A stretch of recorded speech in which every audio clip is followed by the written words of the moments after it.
This is the first time the Energy Facilities Siting Board has held an in-person meeting which also integrates Zoom video conferencing. Since this is the first time that we have held such a hybrid public comment hearing, I apologize in advance for any technical difficulties that we may. Since this is the first time that we have held such a hybrid public comment hearing, I apologize in advance for any technical difficulties that we may encounter during the course of tonight's proceeding. In the event that we experience technical difficulties or need to have people speak louder or more slowly so our stenographer can properly transcribe this hearing, I will raise my hand and announce that. We will be recording this public comment hearing. All comments offered at this hearing will be recorded in the official written transcript. Note that if you would like to see closed captions on Zoom, press the button at the bottom of the screen that says Show Captions. With me from the Energy Facilities Siting Board are others who will be involved in the review of this project, including Andrew Green, Director of the Siting Division, Joan Foster Evans, General Counsel of the Siting Board, Wayne Wang, Assistant Director of the Siting Division, and Nathaniel Strasberg, a siting analyst within the Siting Division. We are here tonight because Eversource Energy seeks approval from the Energy Facilities Siting Board to modify electric infrastructure located in Bourne, Sandwich, and Barnstable, Massachusetts. The project changes seek operation of a previously approved transmission line known as the Mid-Cape Reliability Project, which runs between Bourne and Barnstable. That line was approved to operate at 115 kilovolts, and it will now be operating at 345 kilovolts. The proposed project includes three key components. One, operating and interconnecting the line between Bourne and Barnstable at 345 kV. Two, expanding the Eversource-owned West Barnstable substation to provide support for the higher voltage 345 kV operations. And three, constructing a new 345 kV switching station in Bourne, collectively the project. Eversource also has requested zoning relief related to the construction and operation of the expansion at the West Barnstable substation. Eversource will make a presentation tonight regarding its proposed project and respond to questions related to its proposal.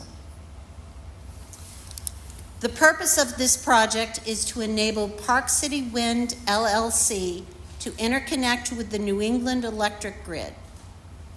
Park City Wind is proposing a wind farm in federal waters that is subject to federal review, not reviewed by the Massachusetts Siting Board, which is a state agency. However, the Siting Board does have jurisdiction over the portions of the proposed Park City Wind transmission line that will be located in state waters and on shore in Barnstable and other related facilities. Let me try to clarify the distinction between the Siting Board's review of Park City Wind and the subject of tonight's proceeding, the Mid-Cape project change.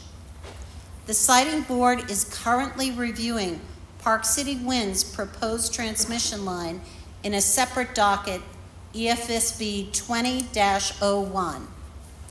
Park City Wind's transmission proposal to the Siting Board includes a connection to the regional power grid at the Eversource West Barnstable substation. This grid interconnection would require modifications to the West Barnstable substation that are part of the Mid-Cape project change, which is the specific focus of tonight's hearing. We realize that many commenters tonight may want to express specific concerns about the transmission line Park City Wind is proposing in its separate EFSB proceeding. If that is your intention, please be aware that you may wish to comment directly in the Park City Wind proceeding by sending written comments to the EFSB, docket EFSB 20-01, at the email address dpu.efiling@mass.gov. The Commonwealth Wind Project is another offshore wind project pending before the EFSB that will connect to the West Barnstable substation. Commonwealth Wind is also a transmission line proposal involving review by the EFSB. The Siting Board has not yet conducted a public comment hearing for Commonwealth Wind and will be doing so here in Barnstable in the coming months. The Commonwealth Wind Project is not the subject of tonight's public comment hearing on the Eversource Mid-Cape project change. The Siting Board is in the very early stages of review of the Commonwealth Wind Project, and there will be numerous opportunities for residents and other stakeholders to comment and participate in that separate proceeding. We have copies of the public notice on the table in the lobby that the Siting Board directed the company to provide to residents and owners of property near the proposed project changes. Those notices include maps of the proposed facilities at issue in this proceeding. In addition, the notice provides a link to a map on the company website, which allows anyone to put in an address and see the location of that address relative to the location of the proposed company facilities. Many residents have found that interactive link to be helpful in providing information beyond the maps that are included in the notice. If you are participating remotely using Zoom, you will still have a full opportunity to see and hear everything said during this hearing and to offer comments and ask questions. For those of you accessing the meeting by phone dial-in, you too can hear everything and have an opportunity to comment or ask questions. The instructions on how to participate were provided in the public comment hearing notice published in the newspapers, in the notices sent to residents, and posted on the company and Siting Board websites, as well as posted at the city clerk's offices and libraries for the towns of Bourne, Barnstable, and Sandwich. Please let us know if you are having any technical difficulties with Zoom. Call or text 857-200-0065 for assistance. Just as a reminder, since this is our first use of a hybrid public comment hearing, we could experience some technical difficulties, such as sounds from speakers, including potential background noise, video and audio issues, and potential delays. For those participating in person and those participating on Zoom or by phone, it is imperative to speak slowly and clearly, to allow a speaker to finish speaking before you begin speaking, and to pay attention to the video of the person speaking and my video. I will raise my hand as a signal on my video if I need to interrupt the person currently speaking to ask them to stop. I will briefly reiterate this guideline when we open the floor to public comment. In the notice of the public comment hearing, you should be aware that there is a deadline to file any request for participation as an intervener or as an interested person. That deadline of November 28th, 2023 is also the deadline to provide written comments to the Siting Board as outlined in the notice of the public comment hearing. We would encourage anyone who does seek to participate to review the materials that we provided in the table at the back as you came into the room tonight. Copies of that information are available in the back of the room and are available on the Siting Board website and include the Siting Board Handbook, which provides guidance on how to participate. The link to the Siting Board website and the Siting Board webpage for this proposed project is provided in the written notice. There are different ways in which you can participate in this proceeding, either as a full intervener with rights to ask discovery questions of the company, present witnesses, ask questions of witnesses testifying at the hearing, ask discovery questions of the company, file briefs and motions, and appeal the decision of the Siting Board. As an interested person, you can receive filings made in the proceeding and file briefs in the Siting Board. Please note that a request for intervention or participation in this proceeding must relate to the Eversource project that we're discussing here tonight. If you have any questions related to these materials, please send your contact information to my email at donna.sharkey@mass.gov. This hearing will begin with a presentation by Eversource. Eversource Energy has counsel and company representatives who are participating in this public comment hearing. May I have appearances of counsel, please?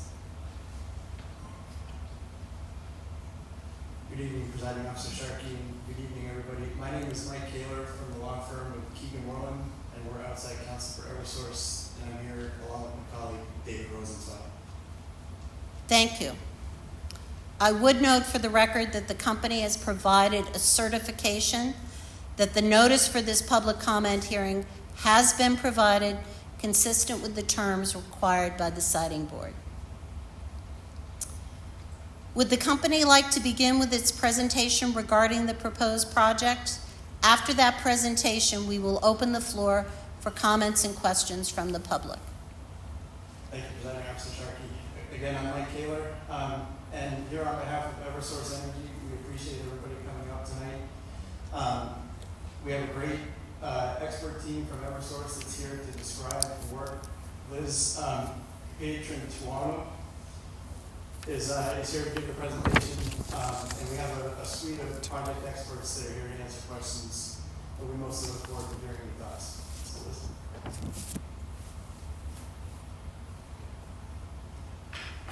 Thank you.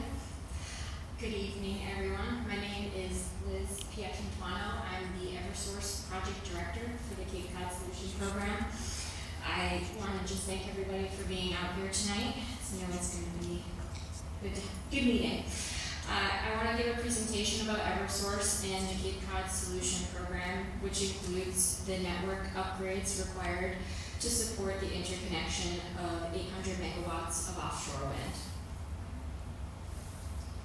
So first I'm going to start off by talking about Eversource's clean energy strategy. One part of this is preparing the grid for the future. This involves adapting from changing power flows as well as the demand for electrification. It also includes supporting the development and connection of new clean energy sources, like in the case of this project.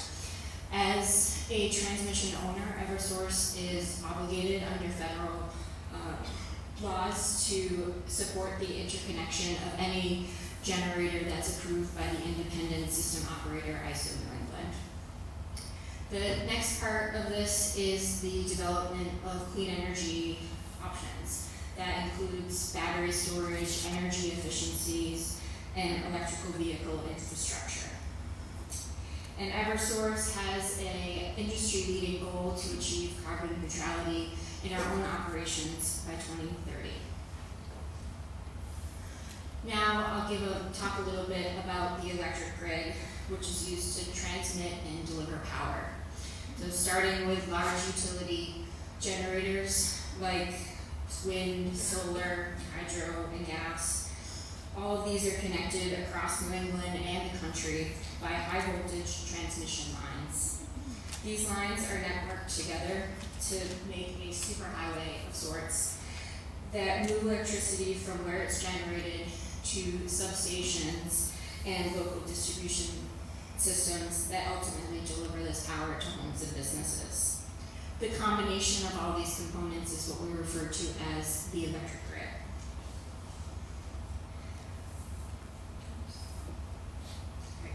Transmission is one piece of this electric grid, and the high voltage system that delivers power over long distances from where it's generated to substations that are close to where it needs to be consumed. These substations are part of the transmission network. They're used to lower the voltage so that it can be safely distributed to commercial and residential customers. The transmission system is regulated by the Federal Energy Regulatory Commission, or FERC, and the North American Electric Reliability Corporation, NERC. So the benefits of these transmission projects, they're addressing pockets of load growth to improve reliability. They're replacing aging infrastructures to improve the storm resiliency of the system. These are moving the integration of clean energy resources and enabling electrification.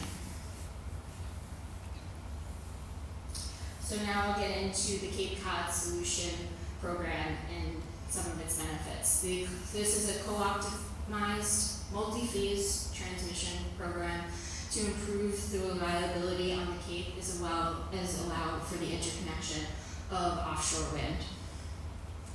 The Cape Cod communities are helping facilitate the delivery of this clean energy to homes and businesses across New England by supporting this infrastructure that's needed to connect the offshore wind to the grid. The Cape Cod residents have received a stronger, more resilient grid that is an important benefit for this community given the vulnerability the Cape has to weather and the challenging weather that we've seen increasing over the past years. New England benefits from the connection of reliability resources to the grid that fight against climate change and support the growing demand.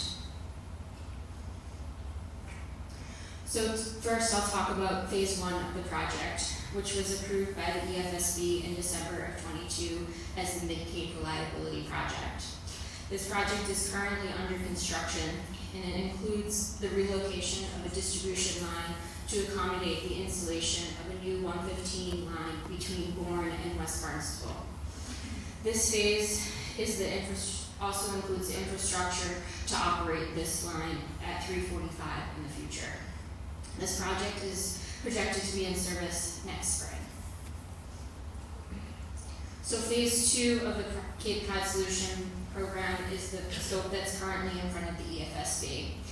The phase 2, which includes addition of a 345 switching station at Bourne and the expansion of the West Barnstable substation. These substation upgrades enable the transmission line that was installed as part of phase 1 to operate at 345 kV, and it allows for the interconnection of 800 megawatts of offshore wind. The project also includes the connection of existing 345 kV lines into the new and expanded stations to improve reliability, reinforce the system, and increase the resiliency of the electric grid on Cape Cod. This slide shows a visual simulation of how the West Barnstable substation would look from Oak Street. The picture on the left shows the existing conditions today, and the picture on the right shows the proposed station in the foreground and the 2 new transition structures in the right-of-way. These transition structures are used to convert the overhead lines in the right-of-way to underground lines so that we can safely bring these lines into the station. This is a second simulation from Plum Street looking down the right-of-way towards Oak Street and the West Barnstable substation. The top picture shows the existing conditions today, and the bottom picture shows the new transition structures that are outside of the West Barnstable substation. This bottom picture also shows new structures that are being installed as part of the phase 1 project. So in addition to the filings that were filed with the DPU and EFSB in February of this year, the project also submitted a Massachusetts Massachusetts Environmental Policy Act, or WEPA, Notice of Project Change in October of this year. The team also plans to submit a Massachusetts Natural Heritage and Endangered Species Program checklist and the Barnstable Conservation Commission Notice of Intent in the spring of next year. So I'll give a high-level schedule for the program. Phase 1 did start construction in April of this year and is projected to be complete and in service by spring of next year. Phase 2 of this project is projected to start construction in the fall of 2024 and with a projected in-service date of spring of 2026. Lastly, I'd like to share our QR codes for the project website in case anybody would like to learn more about the project. And there's also a QR code for anybody that would like to sign up for updates on our project. So I just want to thank everybody for being here again, and we'll be here after the meeting if anybody has questions for the team. Thank you. Thank you.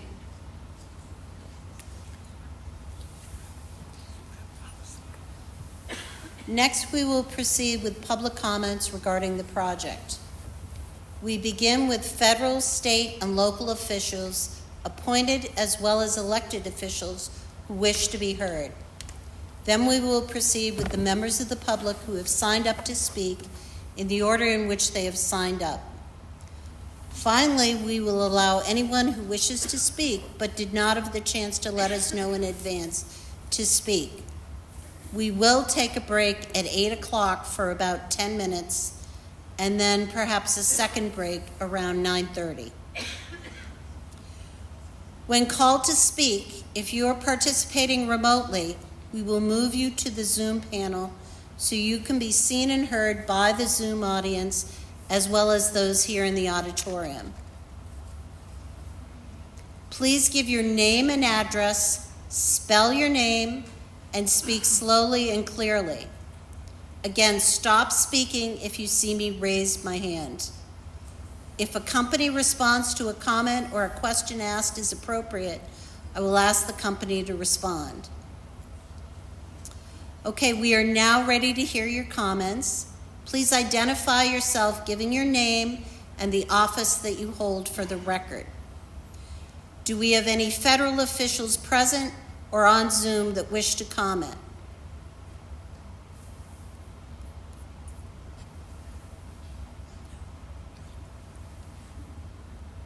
Are there any state officials present or on Zoom that wish to comment? I do.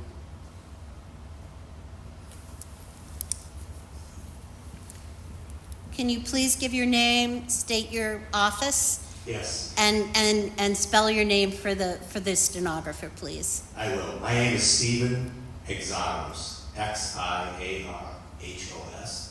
I am the 5th Barnstable State Representative, which includes Barnstable, Lorne, and Sandwich. I'm here to listen and learn and represent. I do have one question, at least for now. The image that you showed of the substation off of Oak Street, and then there was an image of what it will look like, I believe.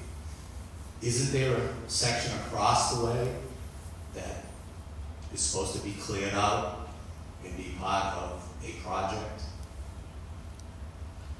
Could the company respond to that since that was their presentations?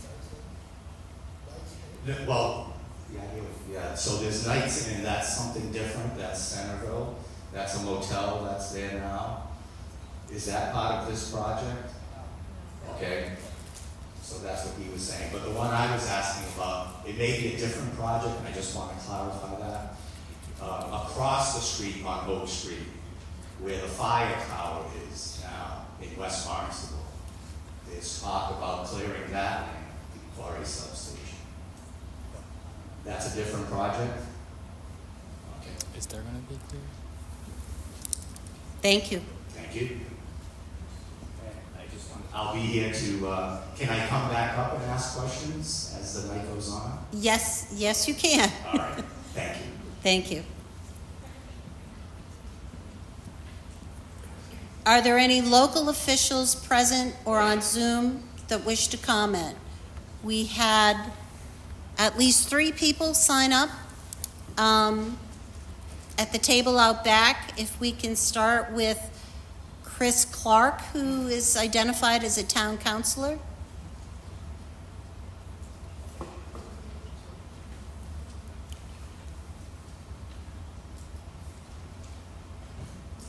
Thank you very much.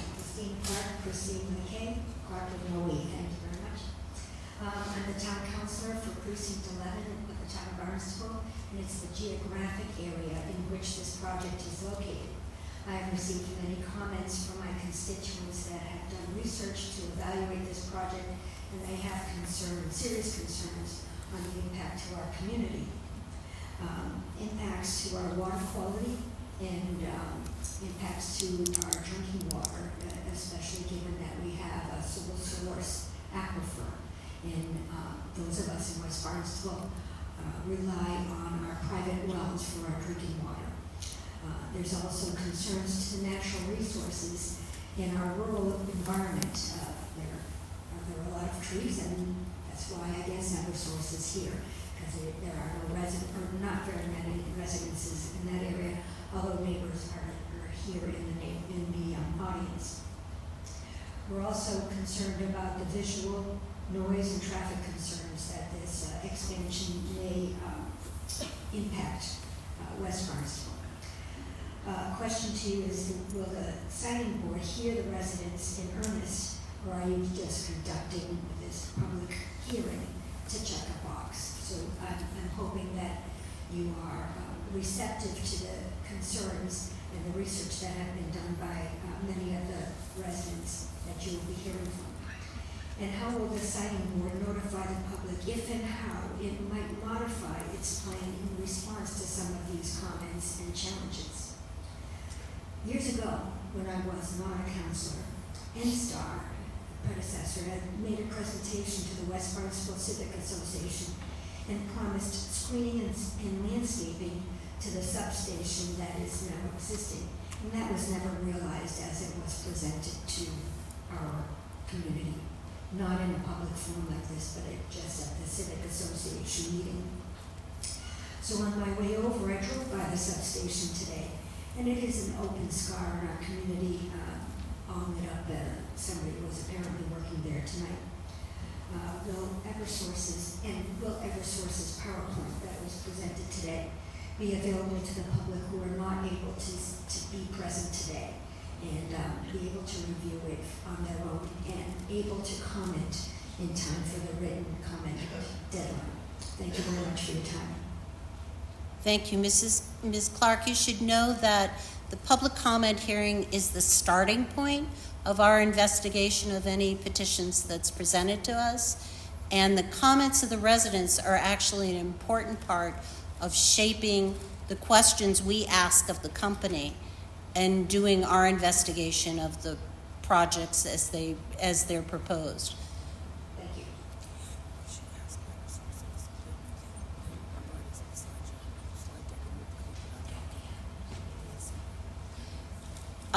We have a copy of the company's slide deck so that they were able to present it tonight, and that will be posted in our file room and available to anybody who wishes to go on the siting board website to view the slide deck. Next, Mr. McLaughlin, who is the senior counsel for the town of Barnstable, has signed up to speak. Good evening, Ms. Sharkey and members of the board this evening. I am senior counsel and familiar with some of you folks. We've had a number of projects in the Mid-Cape area, particularly in the town of Barnstable, that have brought us before you. And one of our happy accomplishments, born out of concern for groundwater protection, originally dealt with the Mary Dunn substation next to the airport, where 2 existing 40-year-old transformers had been in place, and the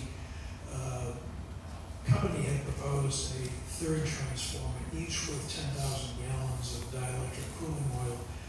And for a water system that is directly below that area, it was of great concern to our consultants that we have containment put in place.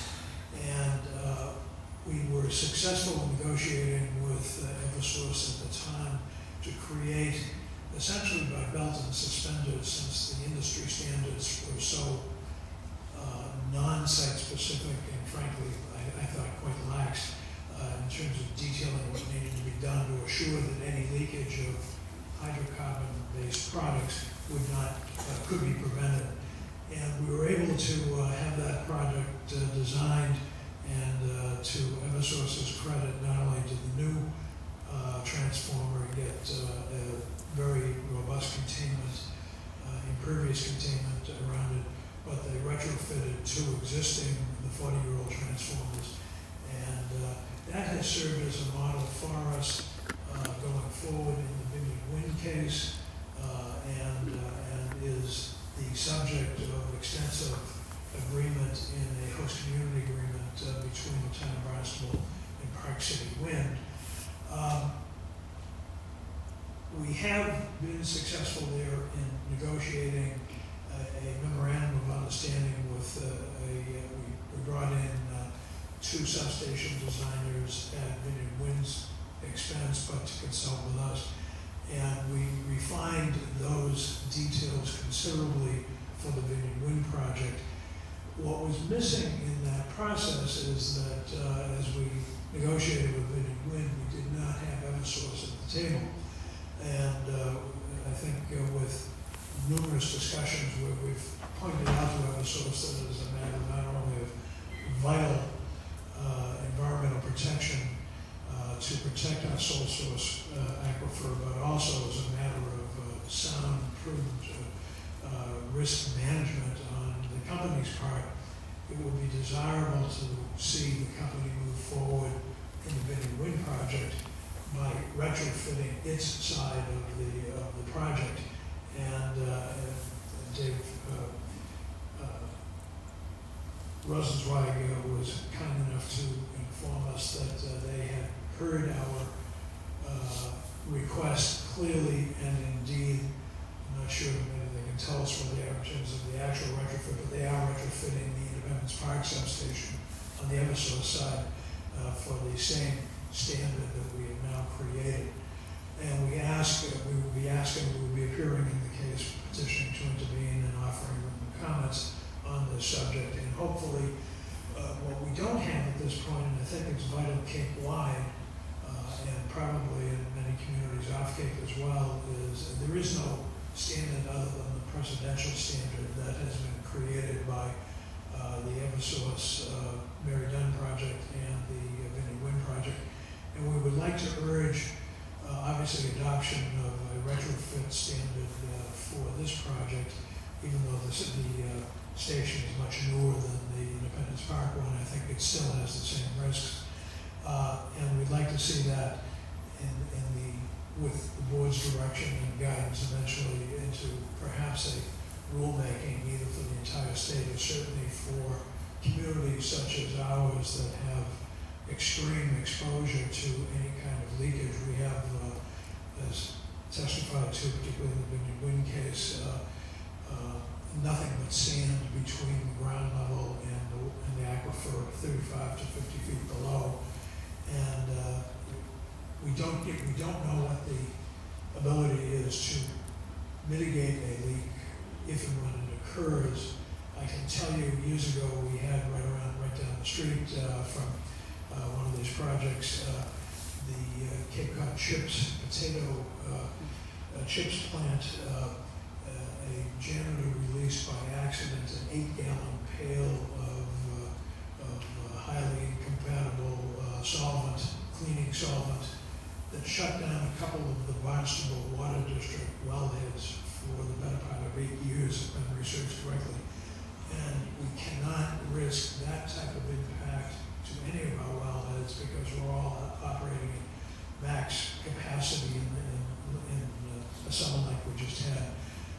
we asked the board, we will be asking the board to take very close notice of this risk and to help us enshrine what I think Eversource and the town should be very proud of in terms of safety provisions that can inhibit in the most extreme circumstances a leak on site and prevent it from getting to our groundwater.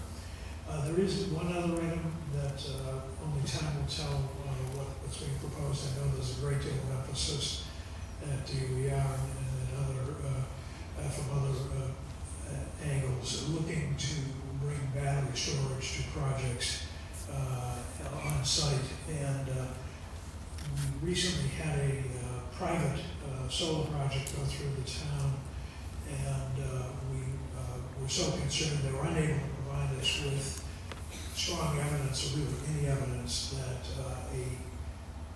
one, they had not chosen the type of battery storage that they thought they would like to install on the solar project, and two, it was therefore unclear to both them and to us what risks there were posed to groundwater if any fluids would be contained in that battery system, and leaking, how would one protect the groundwater beneath?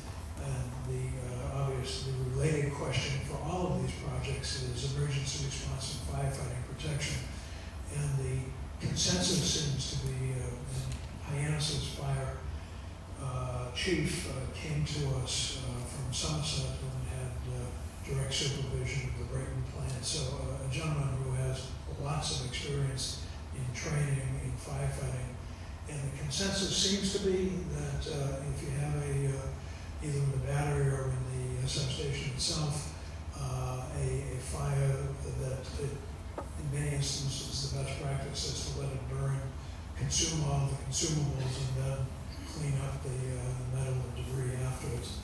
We're not sure, frankly, and we need the company, frankly, to produce some evidence on what there is by way of expected byproducts and what risks those byproducts would pose, particularly when doused with thousands of gallons of protective firefighting water around the ring. I'm not sure whether the board will remember, just in the last couple of months, there was a story, and I'm going to have to chase it down for an exact site, but there was a battery-powered automobile in the Commonwealth that caught fire, and it took hours and hours and something in the 20+ thousand gallons of water to extinguish the car fire with the vehicle being powered by a battery. So we've got a real issue here that needs to be closely examined and to have preventative measures in place.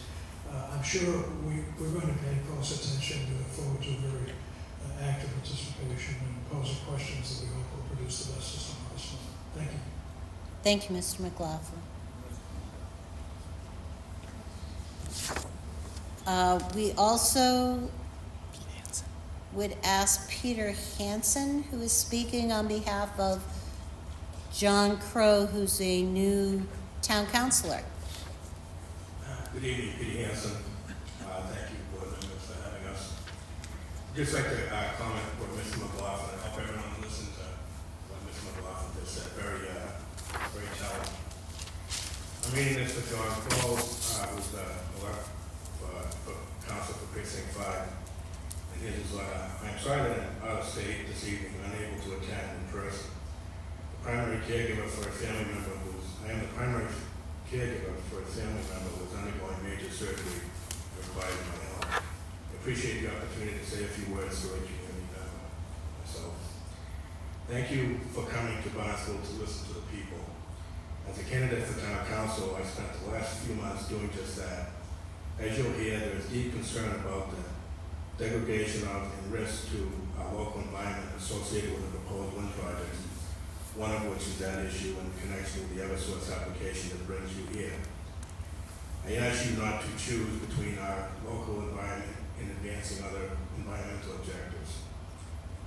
I understand that one of your tasks is to make a decision about whether the Eversource proposal is necessary for the convenience or welfare of the public. I understand you charge is also to make a decision that will serve energy consumers with a reliable supply of energy at the lowest possible cost. It seems impossible for the EFSB to conclude, based on the facts as they exist today, that the EverSource project is needed at this time, or that it would enable energy supply at the lowest possible cost. Excuse me. The purpose of the EverSource project is to enable Park City Wind. The viability of Park City Wind is, at this moment, unknown. It may or may not compete with other products for a new contract. If it does compete, it may or may not prevail. The only thing we know, if Park City is rebid, is that it will be at a higher cost to consumers than its last bid. The facts make it impossible for you to conclude that the EverSource project, one, is in fact needed to serve the general public, two, will ever be needed to serve the general public, or three, will sometime in the future supply energy at the lowest possible cost. EverSource says that it has a contract with Park City Wind, and thus it argues the upgrades to this system are needed. An EverSource contract may create risk to the company, but a contract does not establish a general public need for this project at this time. EverSource also argues that it anticipates that the EFSB will make favorable findings in another case. It says that the EFSB later finds that Park City is likely to be available to contribute to the regional energy supply, and then that will establish the need for this EverSource project. It seems like EverSource is asking you to find the need based on what EverSource anticipates might happen. Excuse me. I ask you not to rest a decision on need or anticipation, hopes, or even expectations. I urge you to base it on facts. I urge you to ask EverSource to return to the EFSB for permission for this project when the facts catch up to what EverSource speculates might happen someday. Thank you again for listening to this community and for basing your decisions on facts. Respectfully, John Crowe. It was Chris. Chris was the one that signed it. Thank you, Mr. Hanson.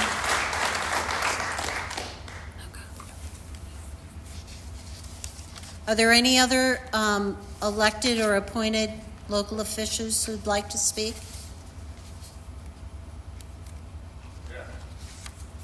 Please approach the podium.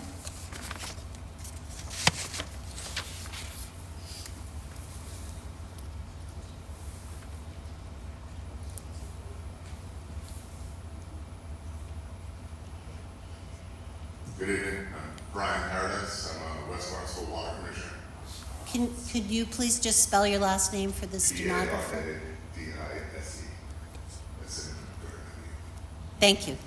I just want to point out, everybody said a lot, and West Barnesville has a lot riding on their water. And I hope the state takes into account the safety measures needed to protect West Barnesville's water. We don't have a water system. It's private wells. That aquifer is more important to us where you're situated than probably anything. So, I really hope you take that into account. I don't have much to say, but West Barnesville water, all private wells, we really need protection from the substation as far as that goes. Thanks. Thank you.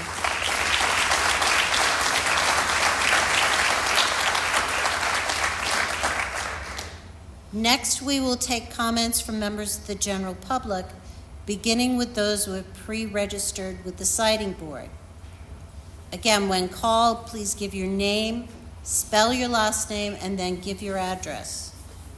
We request that you limit your remarks to approximately 3 minutes so that we can accommodate the long list of people who wish to speak tonight. After we have called on the speakers who have already registered, we will call on the others who have signed the speaker sheet posted in the lobby in the order in which they signed up. After that, we will take any remaining members of the public who wish to speak. Thank you. So, Mr. Schulte, you were the first person to pre-register.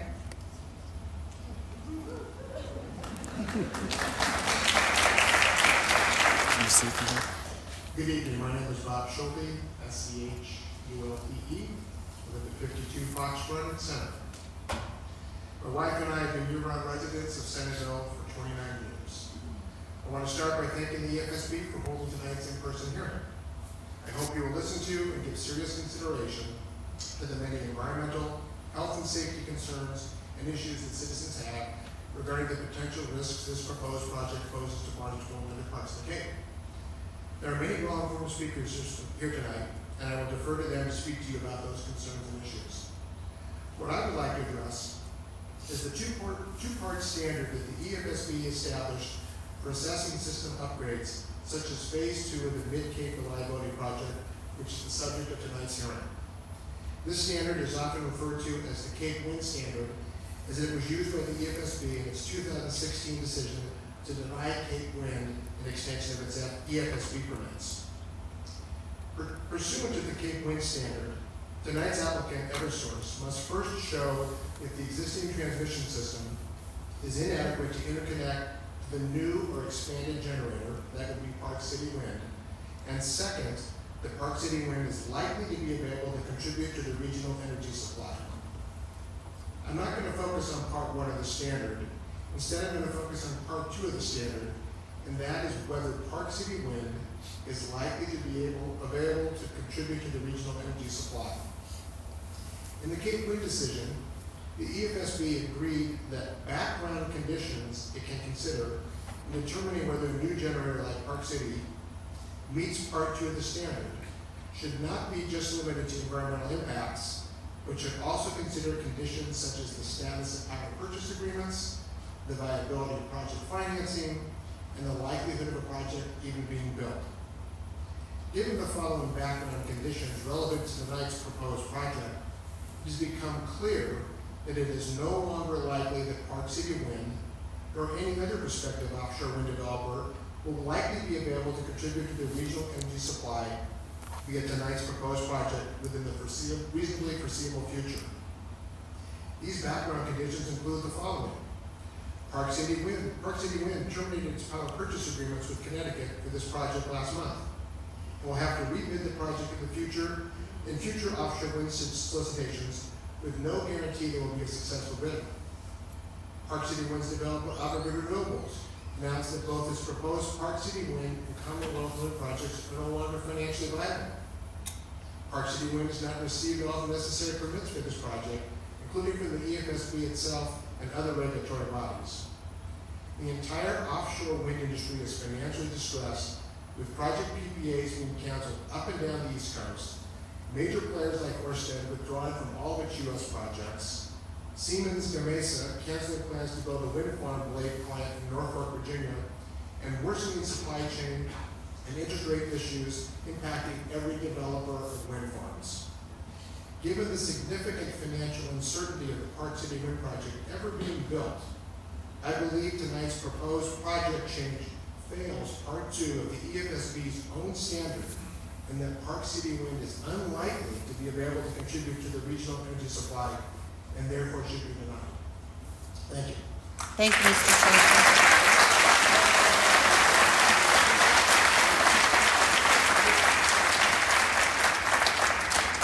Sandy Jones is the next speaker who's registered. My name is Sandy Jones. I live at 98 Park Avenue in Centerville. I asked the board to deny the permit for this project. The reason why I ask you this is because this component is based on the Park City Wind project. The expansion is based on that. The Park City Wind project, the proposed substation is above Lake Waukegan. It's 8 acres, and it's above the water, protected waterhead. If you go over to the Oak Street, the 661 Oak Street substation expansion, I walked up and down the street and I spoke with the neighbors. Since the substation was built in 2012, the neighbors have experienced, they've experienced voltage, stray voltage. Neighbors were actually received shocks from their outdoor showers, from their bathtubs, from their hot tubs, which was addressed afterwards with Eversource. They've seen pole fires. They are on private wells. In the event of a leakage, that that water would seep into the groundwater. And in the petition that was put together for tonight, it actually says it is unlikely that that may occur. But there was actually a leakage at Mystic River. The Coast Guard found it. It was an EverSource pipe that had leaked, gone into the storm drain system and into the river, and it was not noticed by EverSource. It was actually found by the Coast Guard. So I ask you, first of all, to protect our residents, protect the water. The water is most important. On Oak Street itself, there was an upgrade where the town of Barnstable came through. There are 50 storm drains down Oak Street. If there happened to be a fire and chemicals were used to extinguish the fire, that's a quick source of entry right into the waterways, right into the groundwater at that area. Secondly is the health. It would be increased from 115 to 345. There are homes along the Oak Street substation. There are 18 homes that are in 1,000 feet of the existing substation. With those homes, they're on the water, and they're on the town water, and I would hope that if this is approved and goes through, maybe there would be some kind of containment upgrades, maybe there would be some kind of monitoring wells, something again to protect them. I was wondering when I was following the Cape Reliability Project, you, in the paperwork, had asked for an alternative substation. Well, this project here regarding modification, and then it's connected from Barnstable to Sandwich down to Bourne. Sandwich is at the old Otis Air Force Base. Could that possibly accommodate this modification for this particular project? I don't know, but it seems that may be a better solution than on top of the town's waterways. And the last thing that I have to say is that the proposed substation at Shoefline Hill Road, which would connect to the substation at Oak Street, again, it's 8 acres. The parcel right before it, which is 5 Shoefline Hill Road, was donated by a family. They own the property for 50 years. They ended up donating it to the Indian Conservancy, and they protected the land. And in the deed, it was written, Wampanoag language, take care of the land, and the land will take care of you. I ask you to protect the land, protect the residents, and protect the waterways. Thank you.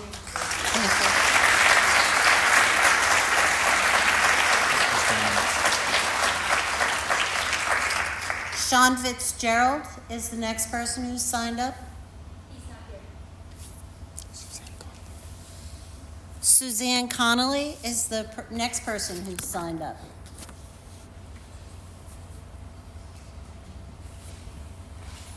My name is Suzanne Conley, Susanne Conley, live at 32 Acorn Drive in Osterville. Good evening. My name is Suzanne Conley. I live in Barnstable in the village of Osterville. I'm the chair of the ad hoc citizens group Save Greater Delsas Beach, opposed to the proposed landing of 3 offshore cables in a beloved recreational estuarine area on Nantucket Sound. While the docket we are commenting on tonight does not directly reference these plans, I am concerned, as are many residents in Barnstable, and no doubt elsewhere on Cape Cod, about what I believe to be a rush to procure ocean wind power guided not by what makes sense for the electrical service ratepayers of the Commonwealth and our fragile environment, but by corporate dollar-driven decision-making.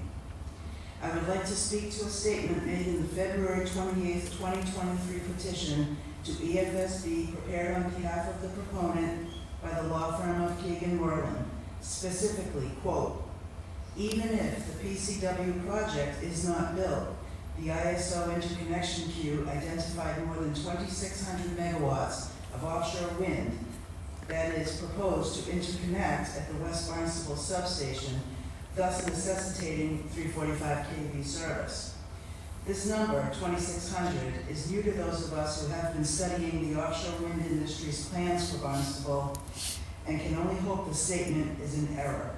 There is no need for that amount of power in addition to that soon to be produced by the Vineyard Wind Project to be transmitted only through the Barnstable substation.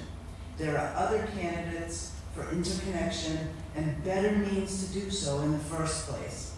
Of course, the idea that these Barnstable beach cable landings may not be built is not as far-fetched as it once may have seemed. Considerable economic, technical, and legal obstacles to completion are now facing that industry. What we would like you to know is that those of us who live in Barnstable have awakened to two understandings. First, very many of us feel it is a colossal mistake to allow developers to determine grid interconnection based solely on profit and ease. The developer-built and operated approach to offshore energy development and transmission has long been abandoned by European countries far ahead of us when it comes to ocean wind power. Second, the public has learned that certain lands, including our precious beaches and woodlands here in Barnstable, are protected under the Massachusetts Constitution via Article 97, and that these protections can and should be fought for and preserved. The proponents' present assumptions about the need for a 345 kV transmission line are therefore, in my opinion, somewhat speculative, and I urge the EFSB to withhold its approval of this construction until such time as the prospects for offshore wind cable landings in Barnstable are made more clear. We urge EFSB to take a firm hand in proving how and where interconnection from future ocean wind farms takes place on our shores. My group and I would like to thank the members of EFSB for coming to Cape Cod and for listening to our concerns this evening. One other comment, I did read the docket thoroughly, and I noted that the proponent claims that copies of the docket were left with the libraries of Barnstable, the library of Barnstable. Barnstable's a huge town with 7 villages, and we have 7 libraries, so I'd like to make sure that all the libraries receive the materials you sent to Hyannis. But anyway, thank you for hearing.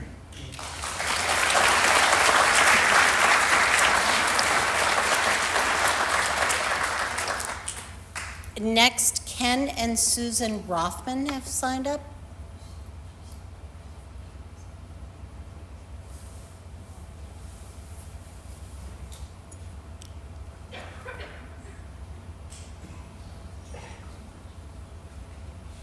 Is she leaving? No. No. She's leaving. John Crow might have. He hit that. Nancy. So next is Nancy Casano.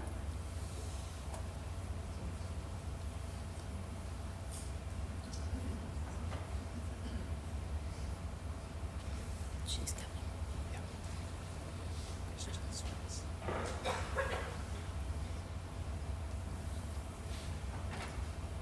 Nancy Casano, C-A-S-S-A-N-O, 749 Sheepflame Road. I'm just a concerned citizen. I'm concerned for my health. I'm concerned for our water. I'm also concerned for the environment. I'm concerned with pulling up in 6A and seeing this huge monstrosity that does not need to be there. Thank you. Thank you.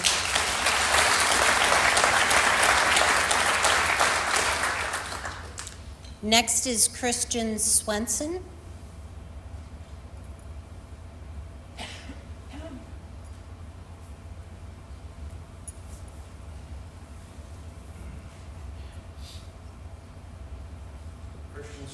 Christian Swenson, Neck Road, Centerville.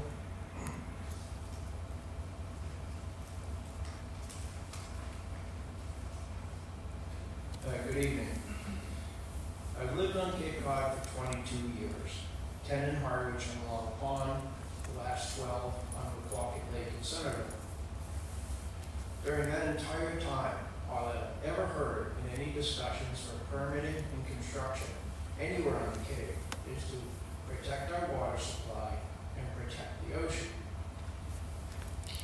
We have to jump through hoops to do anything in our yards if we are within 100 feet of the lake or any wetland anywhere in Barnstable.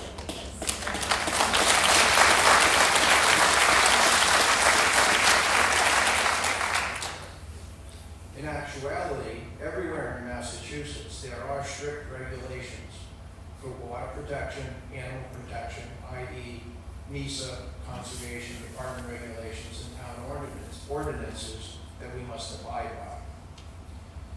So I do not understand how now all of these regulations seemingly are allowed for the transfers, allow for a transformer station with multiple substations of this size to be built around the Cape waterways.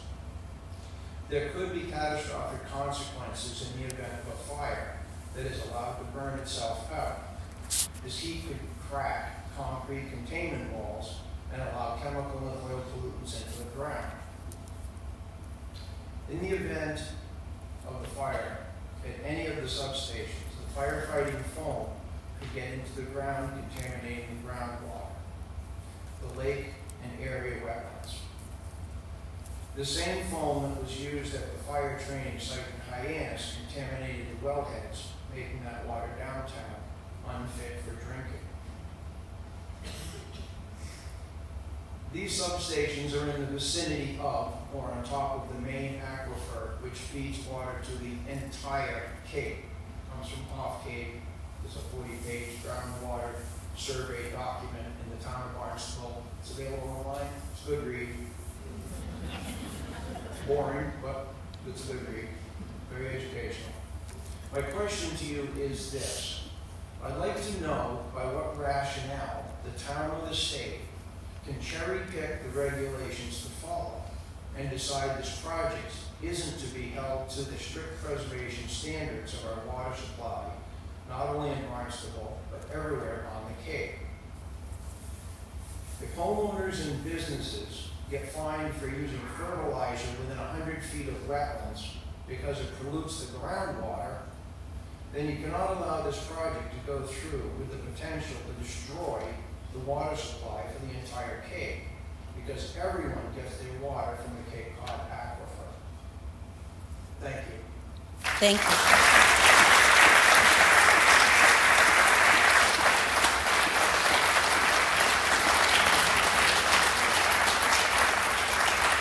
Thomas Scanlon is the next speaker.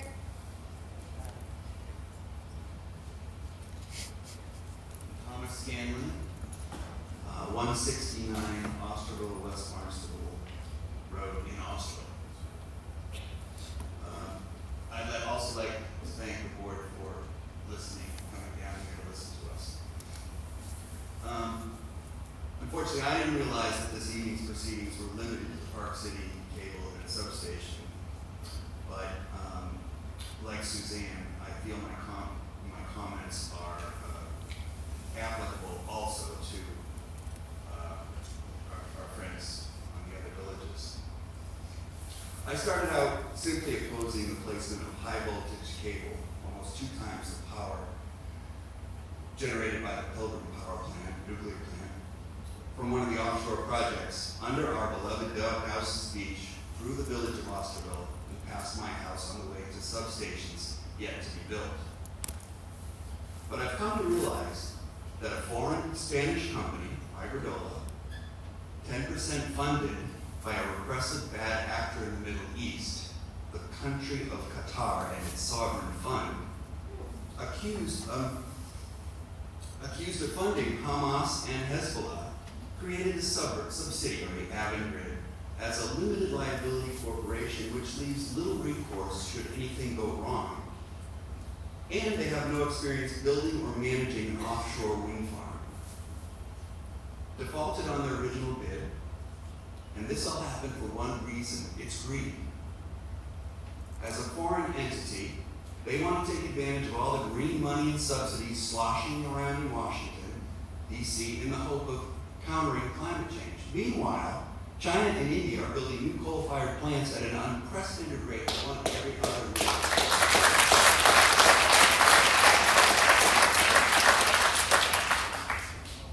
There's been a woeful lack of transparency surrounding these projects, both directly to the affected citizens, not to mention the largest newspaper on the Cape. At the last meeting of our town councilors, no environmental impact statement was ever requested. They also couldn't tell us how many of the approximate 215,000 homes on Cape Cod will be powered by wind projects. Why not all of them? It's our natural resource. Why should 1 volt of Commonwealth wind leave the Cape and the Commonwealth of Massachusetts, or Park City for the same reason? Why not concentrate on their own wind farm and land their power cables off the coast of Connecticut?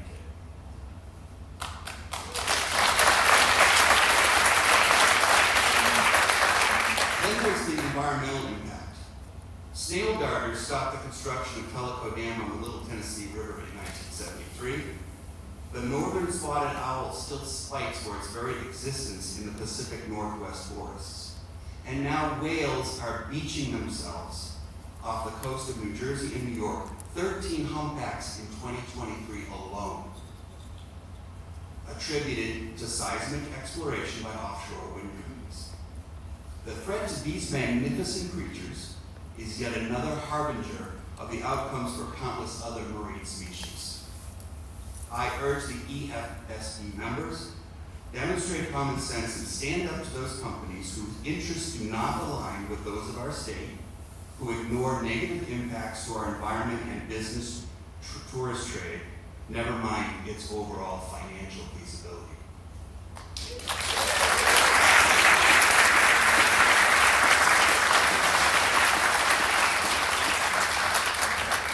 Cynthia Scanlon is the next person to sign up to speak. Okay, thank you. Clifford Carroll is the next person who's signed up to speak.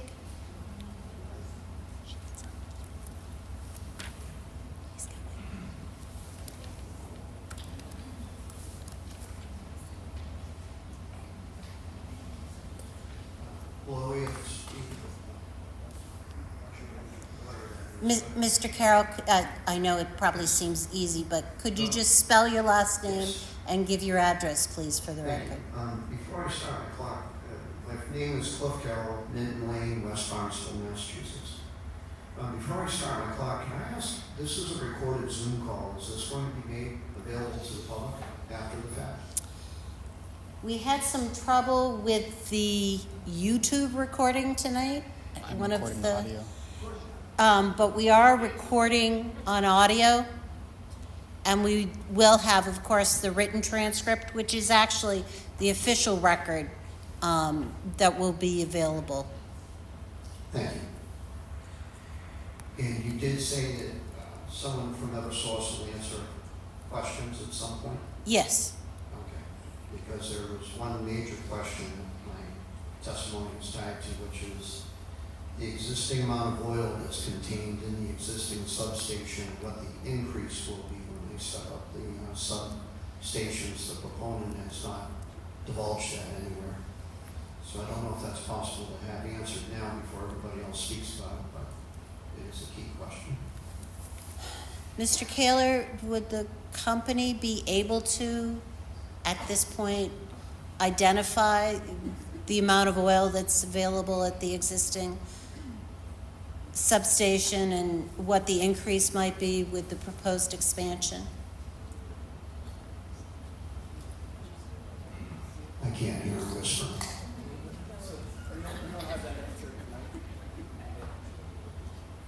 Would, Mr. Kaler, would the company be able to provide that response, which we could post in the docket for residents to review? Thank you. Thanks. Just to be clear, the proponent also, again, in your own project description, under project description, it says that this is proposed project modification to accommodate the interconnection of Park City Wind. So I say that it does tie into that project.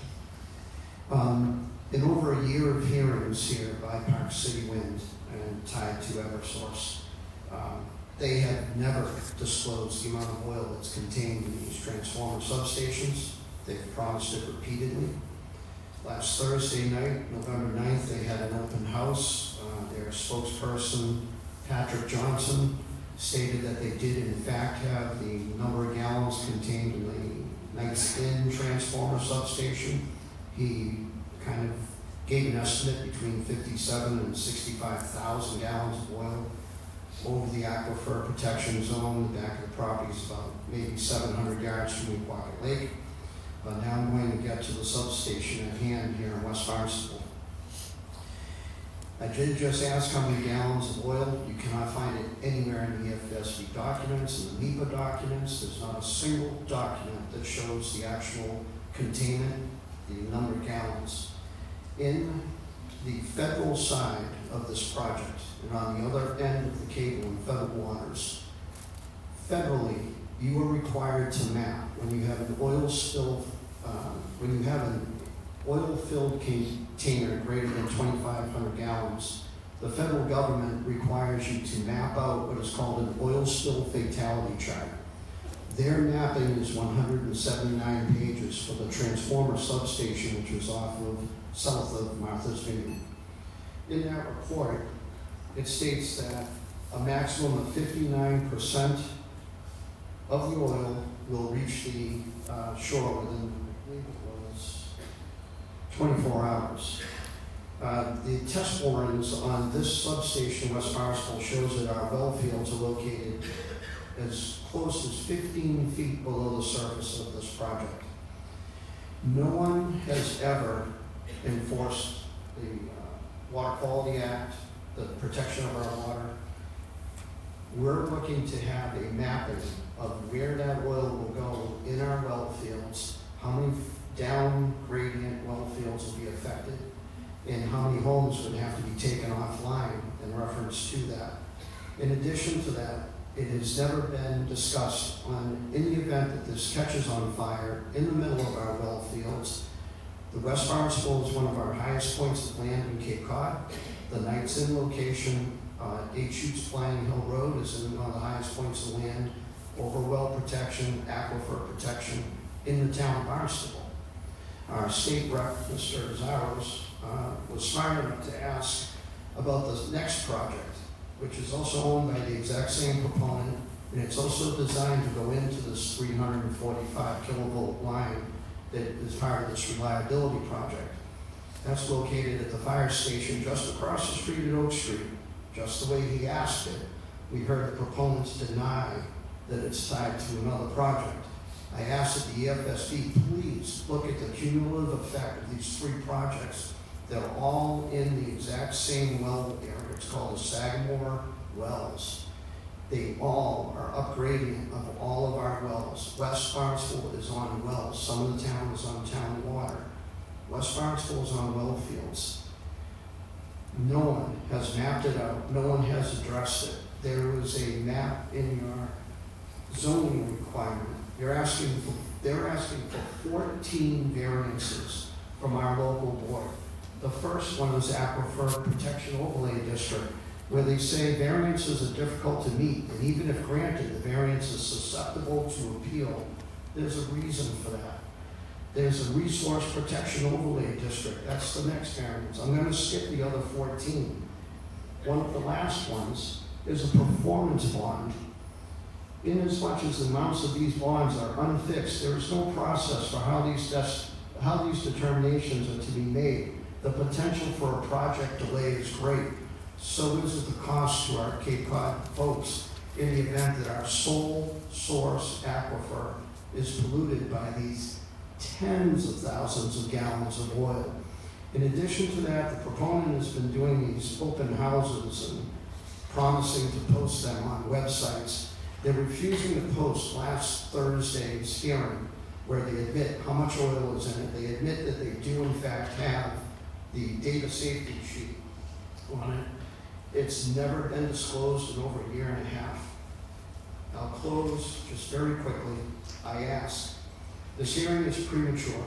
Park City's wind application is insufficient, and at this time it is incomplete, as we just saw.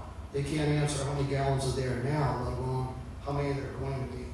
The town of Barnstable should immediately request a supplemental draft environmental impact statement based on non-disclosed information by the proponents and the imminent threat to our sole aquifer, including the previous EFSB decision at 8 Chute Flying Hill Road which did not include the design of the substation transformer, the content of the oil, or a oil spill fatality mapping of our well fields, which are critical to everybody in this room.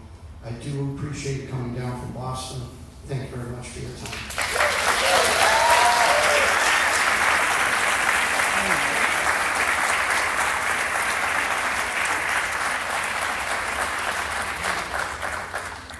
The next speaker is Andrew Packer.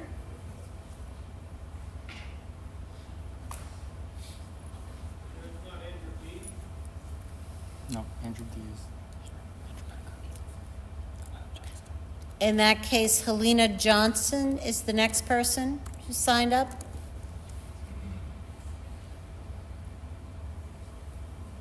Are they online?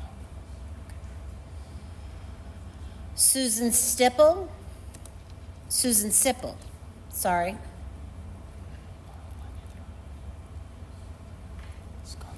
Scott Sipple.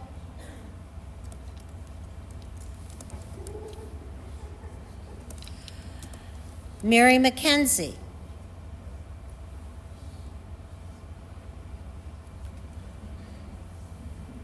Janet Smith is online. The next person is Janet Smith, who is participating on Zoom.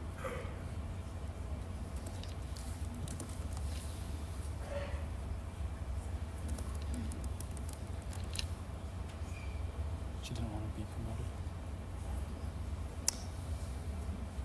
Joanne O'Connor. She's coming.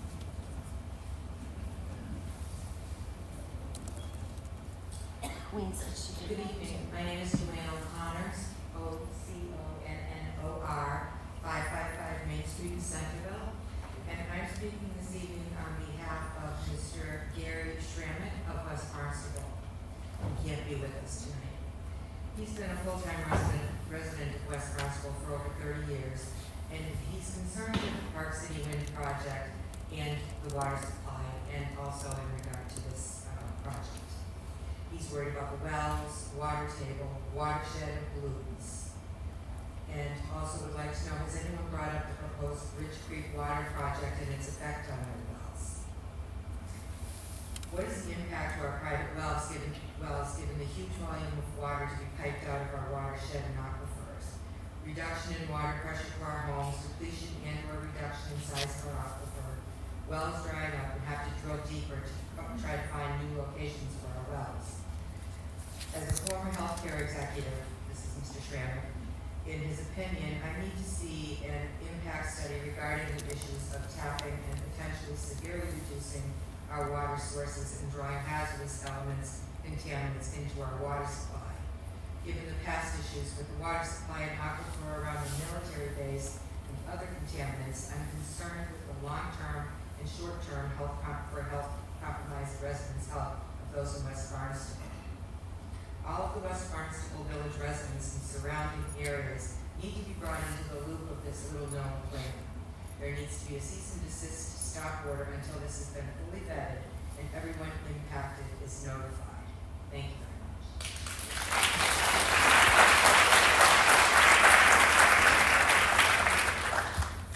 Santa and Ed Cecina.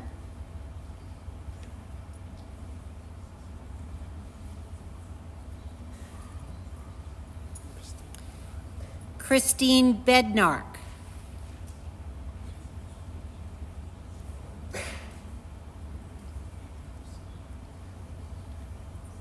Christine Turkelson. Yep. I am speaking, this evening I'm speaking for myself and my wife. My name is Thomas Bednark, B-E-D-N-A-R-K. I live at 56 Pleasant Pines Avenue in Centerville. I was born in the Cape, as well as my wife.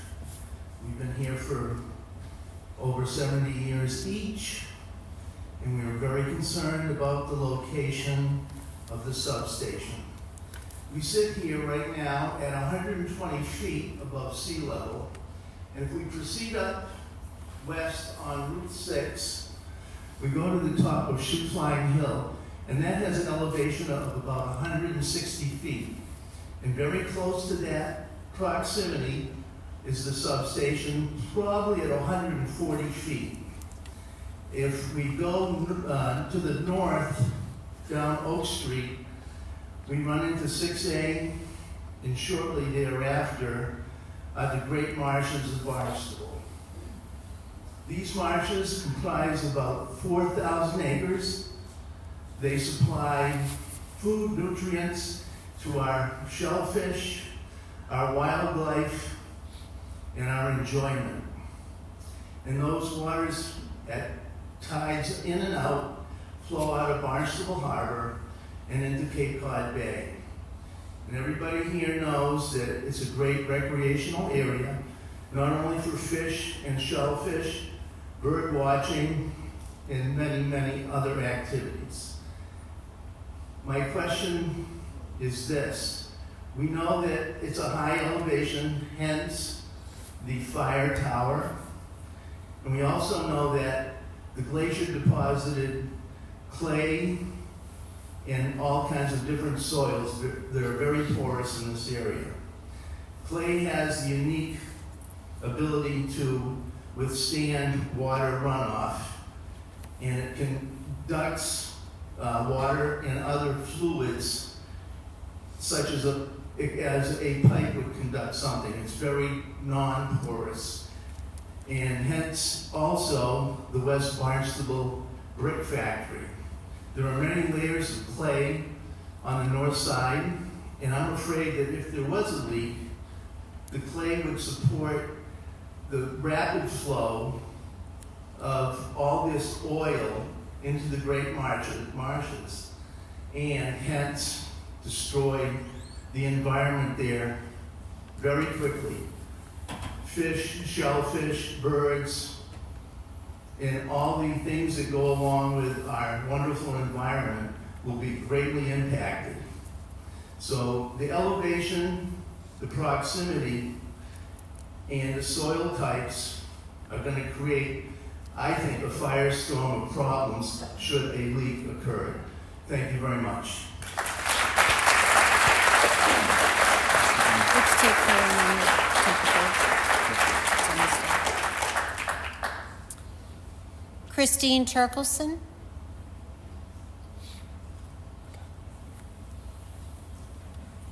It's Kristen Turkelson, K-R-I-S-T-I-N. Sorry. That's okay. People get it wrong a lot. Turkelson, T-E-R-K-E-L-S-E-N, 30 Judith E. Lane in Centerville. The Eversource project, originally approved by the Siting Board on December 16, 2022, is now being modified by Eversource. Eversource is now proposing project modifications to accommodate interconnections of the proposed Park City Wind LLC's approximately 800 megawatt offshore wind energy generation facility to the regional grid. My comments relate to the proposed changes and their impact on Barnstable, of which I'm a resident of and I own a business in. As stated under Massachusetts General Law, Chapter 164, Subchapter 72, the Siting Board will determine whether the proposed project is necessary, serves the public convenience, and is consistent with the public interest. Over 500 concerned citizens in the town of Barnstable petitioned our town council for an open meeting. During this meeting, people were able to voice their concerns about the safety, feasibility, and sensibility of the proposed Park City Wind project in our town. I am not in favor of landing wind farm cables on our beaches, running under our roads to multiple large substations placed near our water resources. The potential for negative environmental damages that could result from a failure of substations near Woonpocket Lake and also over our sole source aquifer seems against public interest. The proposed Park City Wind project has terminated their purchase power agreements. Our town council has placed a pause on the progression of the Park City Wind project. In light of these developments, combined with the sense that residents are not overwhelmingly in favor of the Park City Wind project, I do not feel the stated criteria of public interest is met for the Siting Board to approve this project.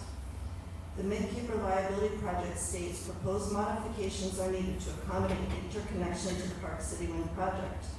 Without the definitive Park City Wind project progressing, it seems Eversource would not need the enhancement and upgrades. These changes are expensive, expansive, and cumbersome in our town. Under Massachusetts General Law, Chapter 40A, Chapter 3, the Siting Board will determine whether certain zoning exemptions in Barnstable are required for the project, and whether the present or proposed use of the land or structures is reasonably necessary for the convenience or welfare of the public. Expansion of these substations include clear cutting of additional trees on site, installation and construction of insulated gas switchgear, batteries, auto transformer equipment, new duct banks, and construction of a new 345 kilovolt transmission line. I'm not seeing how taking more trees and installing more electrical equipment is convenient for the welfare of our residents, and I feel it is contrary to the stated ideal of the Siting Board. I also want to thank all the people that have spoken to the potential environmental impacts, and I appreciate your time and listening to us. Thank you. Thank you.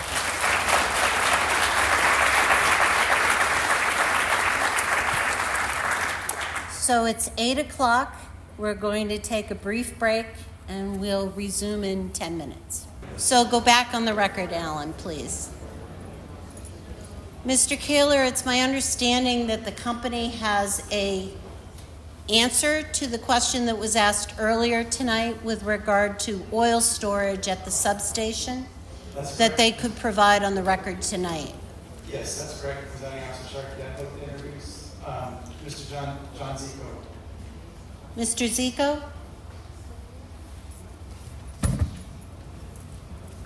Thank you. My name is John Zico, Z-I-C-K-O. I'm the director of the Substation Transmission Line Engineering Department at Eversource.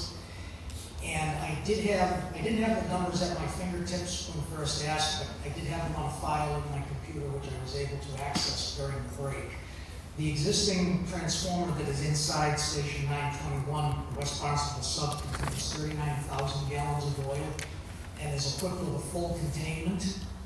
The proposed second transformer that is the subject of this proceeding would add another 30,000 gallons of oil to the facility for an aggregate total of 69,000. The plan is to equip that transformer with a full containment as well, and to connect the two containments with a pipe so that we're in a position to provide some reserve capacity.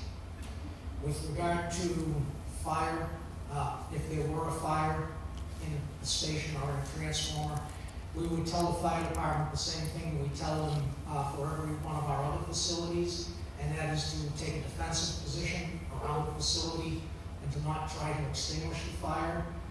It is highly unlikely that it will crack the concrete walls. I have seen fires on transformers that have not resulted in that condition.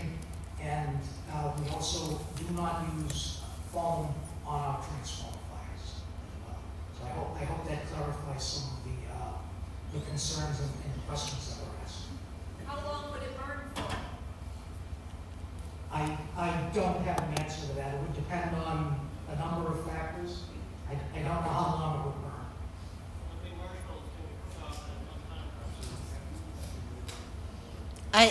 I think if you want to make a statement, you can come up and make it in your turn. But I appreciate the spirit in which the question was asked. Thank you, Mr. Zico. You're welcome. Mr. Tuttle, do you have a comment to make tonight?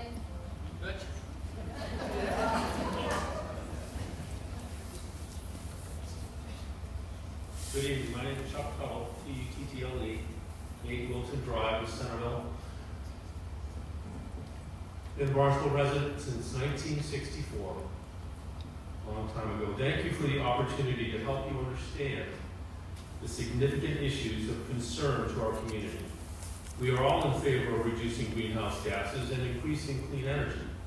The expansion of infrastructure to accommodate existing electrical energy generating capacity is important.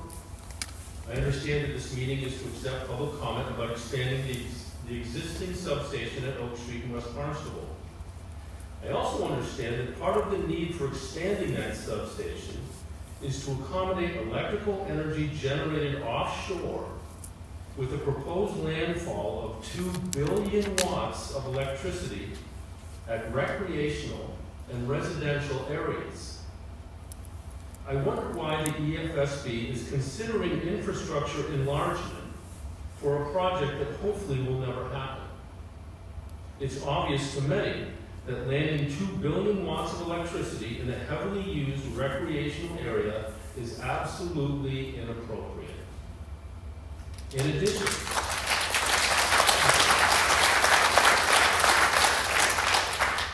addition, the substation proposed to accommodate this additional electricity is at one of the highest points on Cape Cod, in a wellhead protection area up gradient from our single source aquifer, Cape Cod's largest lake, and thousands of residences, many of which use well water. The thousands of gallons of toxic dielectric fluid and fire retardant required at such a substation is enough for even a layperson to understand that these types of toxic chemicals in a wellhead protection area is absolutely inappropriate. And what of the EMFs? The World Health Organization and the National Institutes of Health state that electromagnetic fields from such gigantic amounts of power may exacerbate dozens of different ailments, including childhood leukemia and diabetes. Please consider the people and the environment in your equation. I understand that your mission is to site infrastructure in order to provide a reliable energy supply at the lowest possible cost. But the law of diminishing returns is kicking in. What is the value of the thousands and thousands of households that will be compromised if even a portion of the toxic chemicals to be stored at these substations is mishandled? Cape Cod depends on a single source aquifer. Compromising that aquifer, by definition, is a disaster. Endangering that aquifer and hoping an accident never happens is not nearly good enough. The proposed wind farms south of Martha's Vineyard that necessitate the infrastructure expansion you are considering are not viable. Their cost per kilowatt hour has skyrocketed. Their power purchase agreements have been canceled, with the contractor paying millions of dollars in penalties.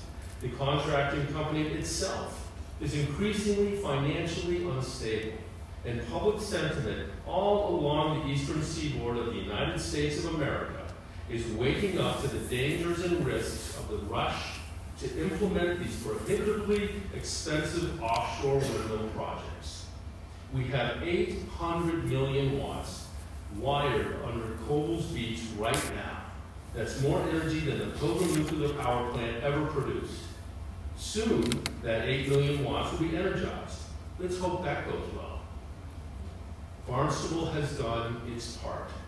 Running another 2 billion watts under very popular natural resource recreational areas and through our residential neighborhoods is destructive, dangerous, and unnecessary. There are better, safer, more viable landfall opportunities in nearby industrial areas.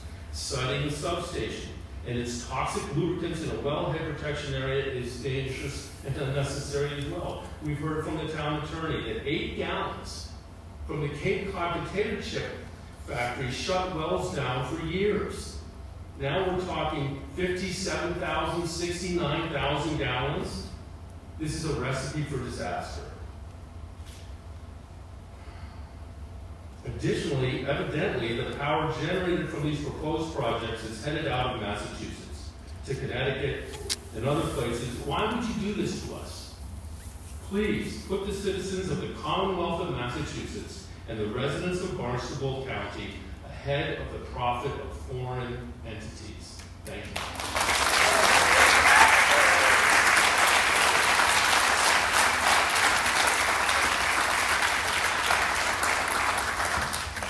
Roberta Mock.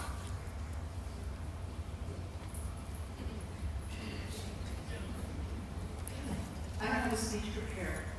I'm going to ask the Holy Spirit to please be with us and help us make the right decision here today. Ms. Mott, Roberta Mock, yeah. M-A-U-C-H, 80 Greenwood Ave, Hyannis.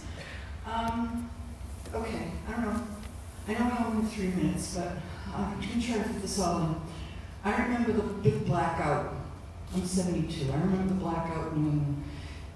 I grew up in a generation where less was more.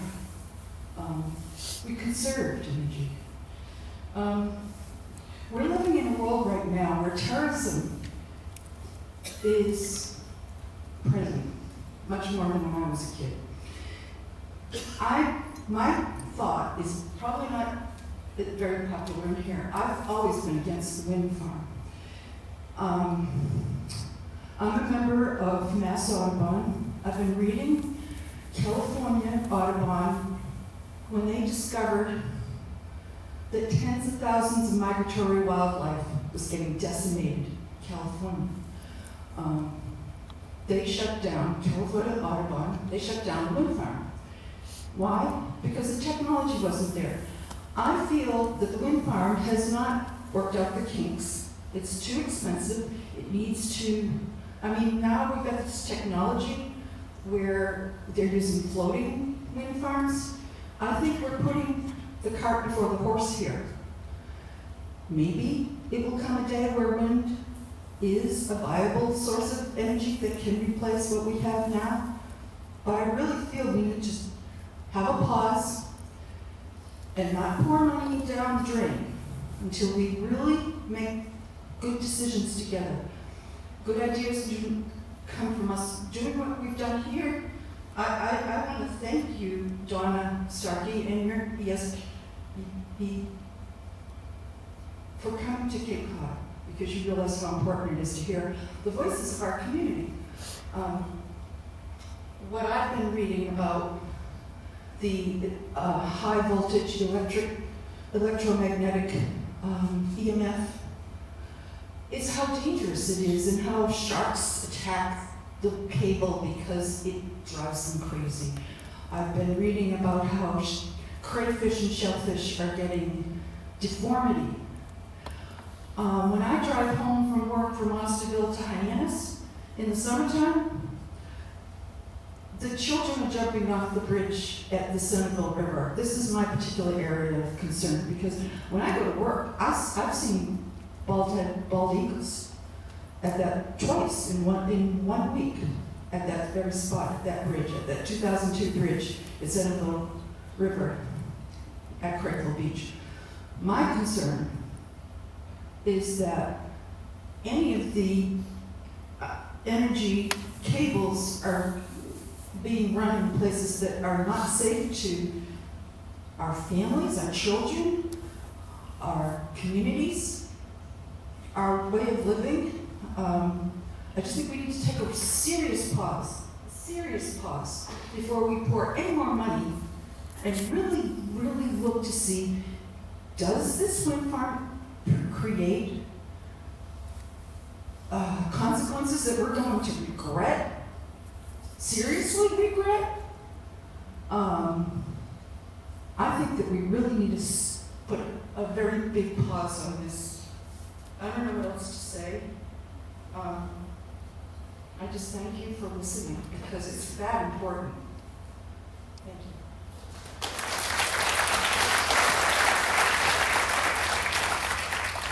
you. Molly Sproul.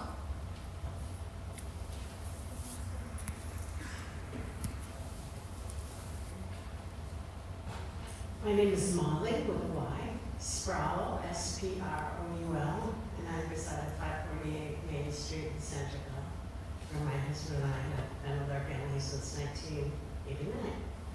I will make my comments brief. I thought I signed up early enough that they would be at the beginning of all these incredibly wonderful detailed points that people have made. So my point has been repeated many times already, that the Cape Cod Aquifer is a single continuous aquifer which currently serves as the sole source of drinking water for approximately 147,725 permanent residents and 424,445 peak seasonal residents. I on Cape Cod.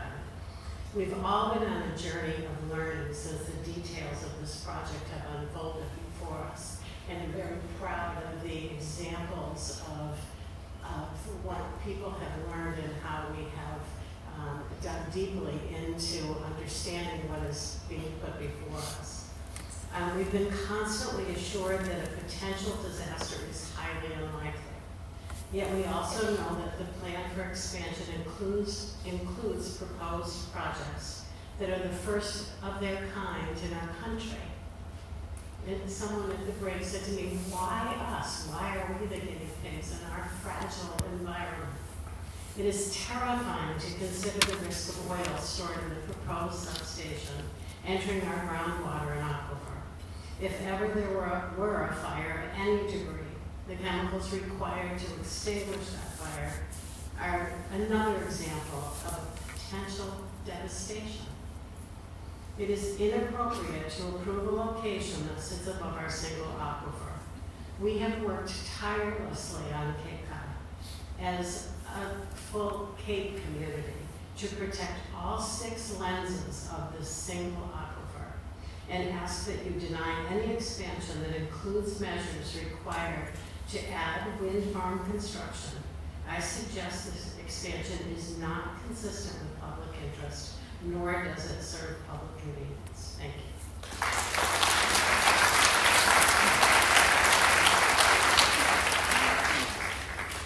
So our next speaker is Greg and Maria Gertie, who are participating on Zoom.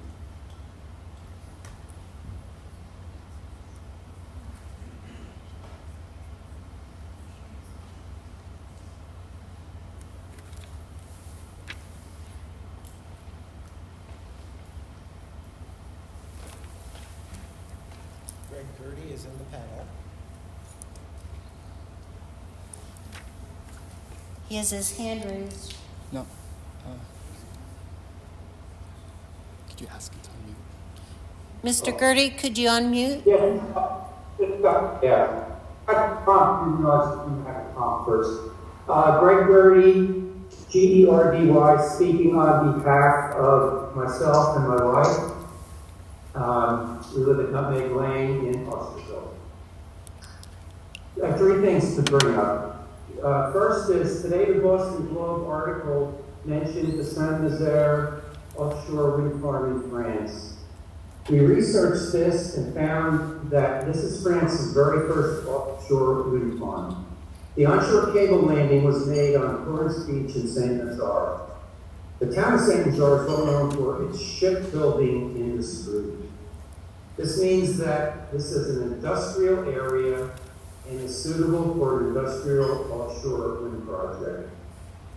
This will be compatible with Saint-Nazaire citizens' way of life. They are familiar with this industrial activity. In fact, they even built a visitor center for offshore wind educational tours. This is a very significant fact, as this ties in with the Barnstable citizens' belief that the offshore wind cable landings are best made in industrial areas such as the South Coast variant near New Bedford, or where there are already existing substations such as the Canal substation in Sandwich, Massachusetts. Also appropriate is the eco-friendly and cost-friendly shared transmission, which allows multiple offshore wind developers to plug into a commonly shared regional transmission grid. It's a win-win approach for the environment and for the offshore wind developers.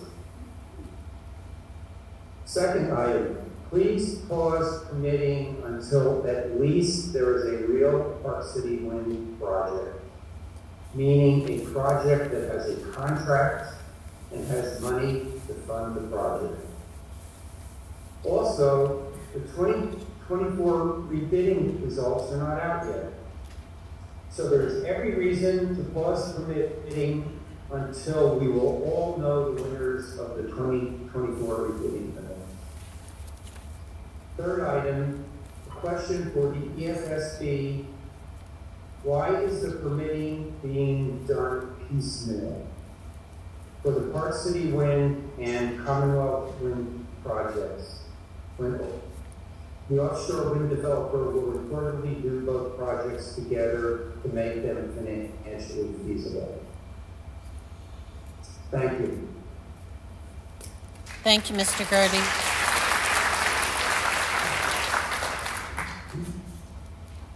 Next is Ellen Nozel.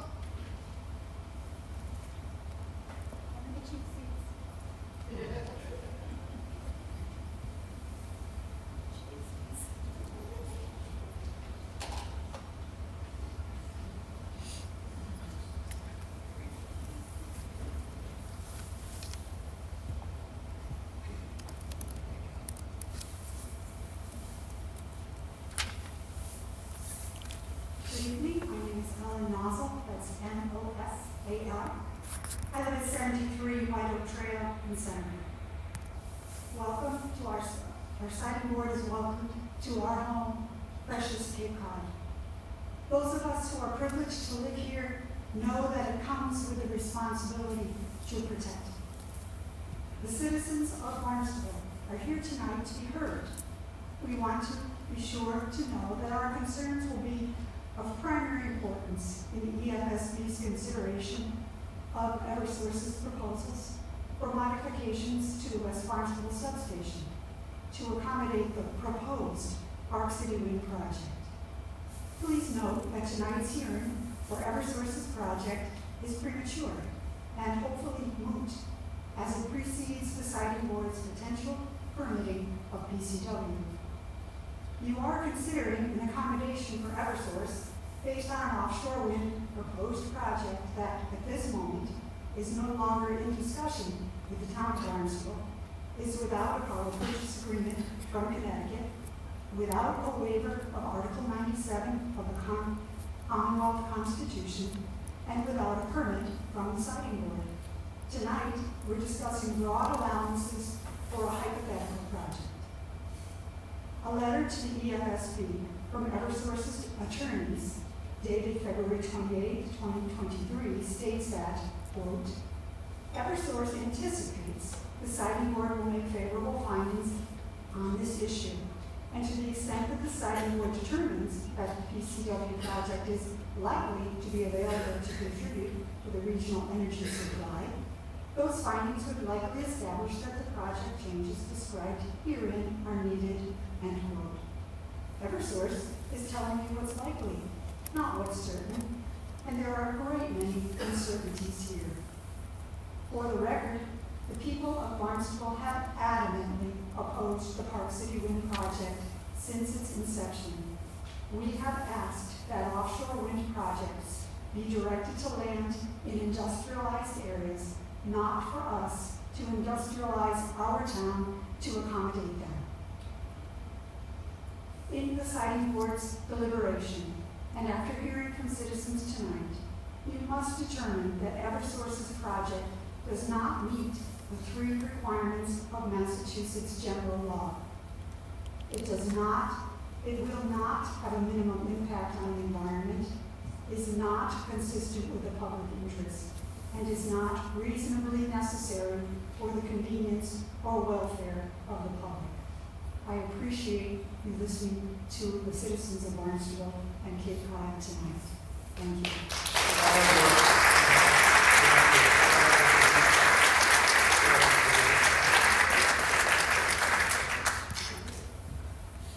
Next is David Stepanis.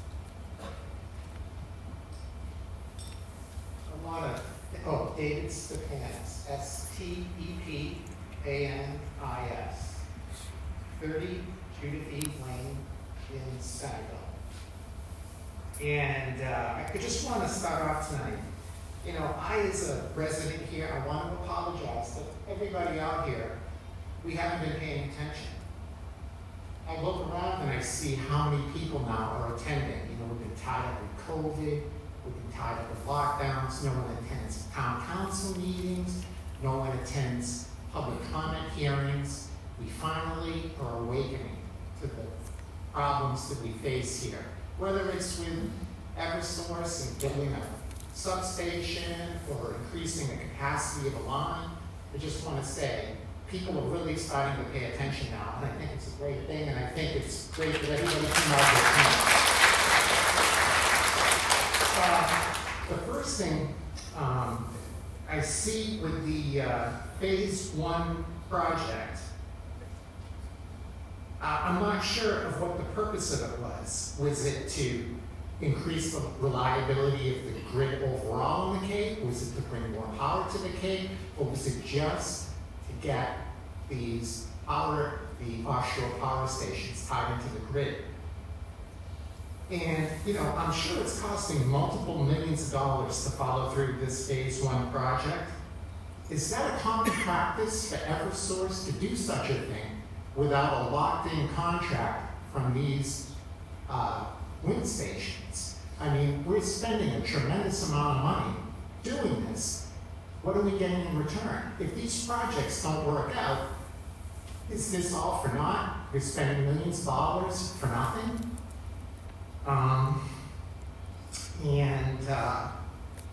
The capacity of this proposed substation enhancements to the grid, how many projects would that allow to come to the Cape? I mean, is this going to be the centerpiece of bringing these wind projects onto the grid? Are we the ones that are going to be subject to this? How dangerous can you guys make it for us down here in the Cape? Is this just going to be going on and on and on? Could you time in somewhere else? The next thing is, I just wonder why, we on the Cape are exposed to a lot of windstorms, hurricanes, things like that. And EverSource's attitude has always been kind of a reactive instead of a proactive way to deal with these issues. I mean, I've been living here now since the mid-70s. We're having more and more frequent power outages, and I see EverSource coming, we're gonna take some trees down, we're gonna clear this up, we're gonna clear that out. But it just seems like there are more and more homes with generators. It doesn't seem like you guys are making any difference down here. It just seems that the power has become more and more unreliable. I see more and more generators, whether it's at businesses or private residences. You can drive down the street during a storm and all you hear are generators buzzing. It doesn't seem like we're being proactive here with our power generation. It's a much more reactive process. And, there's been a lot of talk about our vulnerability with the grid now nationally, whether it's from a potential terrorist attack, God forbid, or whether it would be from solar flares. There's a lot that goes into protecting our grid, yet we're doing nothing. I haven't heard EverSource. I mean, I see all these trucks going up on Oak Street. We took a ride over there yesterday. Looks like the surface of the moon out there. You guys should be embarrassed about what a mess you're making out there. And it's been that way for years. Someone said there was supposed to be some remediation done.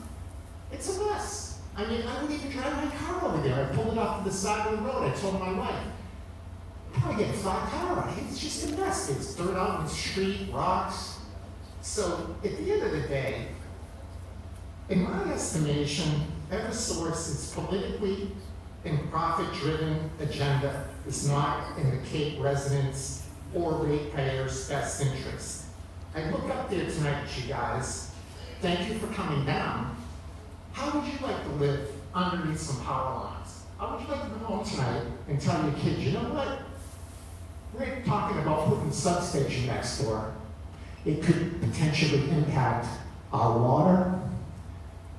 There are questions about EMF radiation, and they're bringing it over the top of our house, next door. I was at one of the meetings last week, and I asked them, they had a meteorologist, they had an engineer, they could still need substations, they had the attorneys, and I said, these worst case scenarios, what would happen if one of the substations caught fire?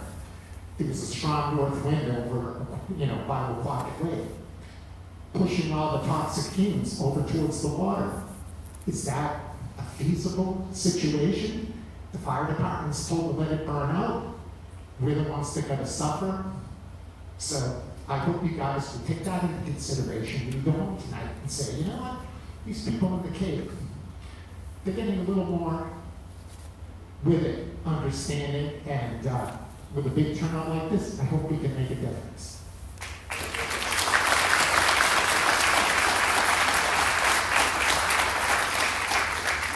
David Moore.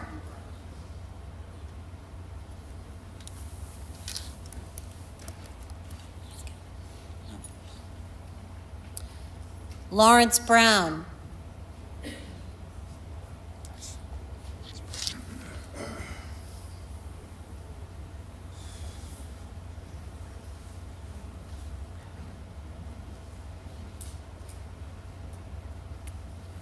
Good evening, and thank you for doing this. My name is Lawrence Brown. I've been a teacher for 45 years. I've been a columnist for the Cape Cod Times for 37.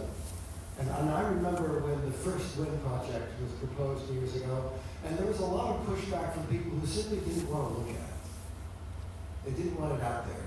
I've wanted wind out there for a long, long time. I still want wind. Next year, we plan to use more fossil fuels than in any year prior to that, and we know better now. We have to make the transition at some point. So I've been a fan. I've been wanting to do this. I don't want to feel like a potential victim. I want us to feel like pioneers, that we're doing something cutting edge that's going to help our children and our children's children for the future. But I remember when I was thinking about and writing about way back when the first project came up. And one of the things that was important to me at the time, and still is that the wind, is that the power generated by Cape Cod wind farms belongs to Cape Cod. Comes to us first. And at the moment, at least, that's not the case. So this community is being asked to undertake the risks without seeing any particular benefit that falls to us by having it out there. The issue of oil spills is, and somebody may know the answer to this, and I don't. Is there a law in Massachusetts already that protects communities from spills of transmission oil at power stations? Is there a law requiring all power stations, whether it's solar or wind or fossil fuels, to contain, you would say 110%? I'd feel a little better if it was a little more than that. If you added on fire retardant foam to the oil spill, if you added rain, because it rains out here a lot, I would feel a lot better to see maybe a 120% or 130% containment. But is there a law that protects anyone in Massachusetts against that, not just us? But if there's nothing protecting us, that's important to me. And obviously to everybody else that's been speaking up here so far. I would love to know your reactions to what you've been hearing from everybody going forward. I want us to pioneer this. I want us to figure out how to make it work. But if there's a proposal to route the electricity up the Cape Cod Canal to an existing power station, I would really like to know why that's not on the table to be discussed here, rather than routing it through obviously an incredibly environmentally sensitive place. Thank you.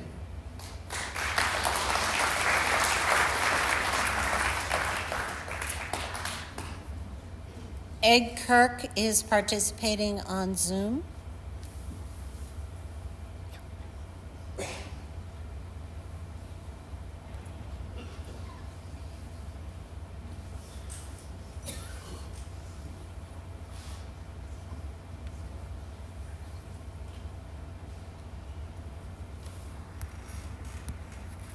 He's not responding.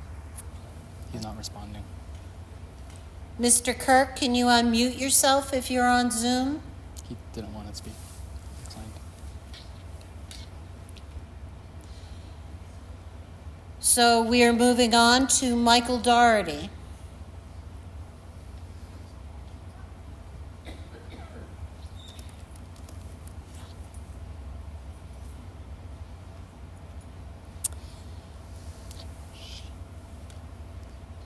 Patricia Schlober.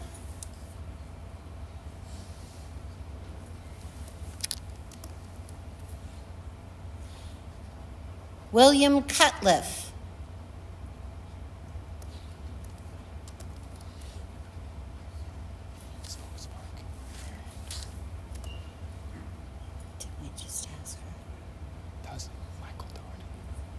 Marianne Doherty.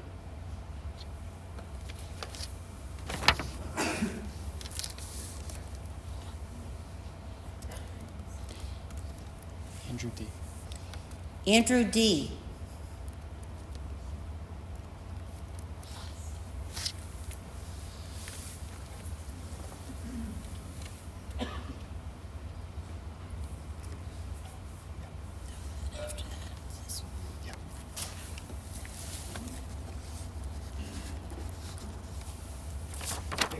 My name is Andrew D. I've lived here since 1983. D. With regards to the state of Massachusetts, the federal government, Eversource, Cape Cod Times, and any other interested parties, I'm a taxpayer, probably why you don't recognize me. I don't give a damn what we want. I don't give a damn what the state of Massachusetts goals are for clean energy or quite frankly, anything else, because I'm the one footing the bill for that. And quite frankly, their green energy policies is a load of fermented bull nonsense. I am curious though if Avangrid can guarantee that when this boondoggle goes south, and it will, and I can probably guarantee that you're going to give them the go-ahead in some form or another after thinking about it for a while and deciding that we all want it and need it, which we don't. Can you guarantee me here tonight that not $1, not 1 penny of taxpayer money is going to be spent cleaning up after the boondoggle inevitably goes south? Because it will. Don't need it, don't want it. Not good for the environment, not good for the taxpayers. Yeah, I'm sure it's good for Avangrid, I'm sure it's good for the state of Massachusetts, and I'm sure when they had a nice meeting, probably at some brothel in Cambridge, over some just water, I'm sure. I'm sure it was a fantastic idea. I'm sure the Joe Biden administration thinks it's a fantastic idea too. He's an idiot. Don't want it, don't need it. But it is interesting, and a couple of people brought this up, the idea of the oil getting into the water, getting into the ground, so source aquifer. I find it fascinating, and you had a chart up here showing where you plan to put the line. There's less concern about this entire project, and by extension, the Cape Wind project, than there is the National Guard putting a firing range on the base so that they can perform the duty that they've been chartered to perform, so they make sure that their men are trained like they're required to be trained.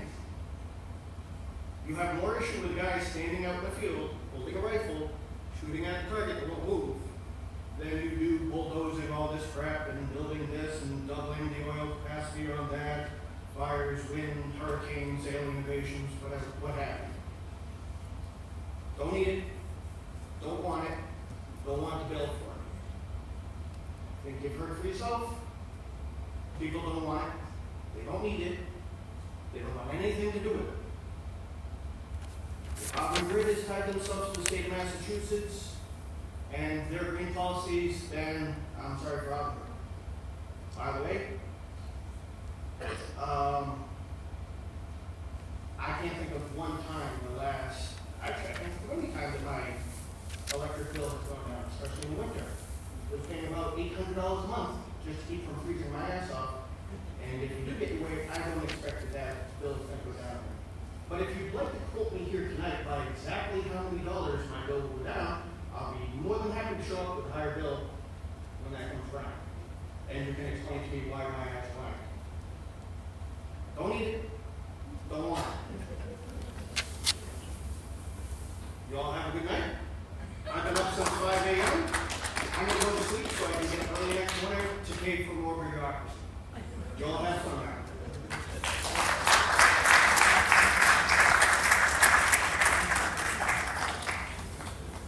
Barbara Durkin.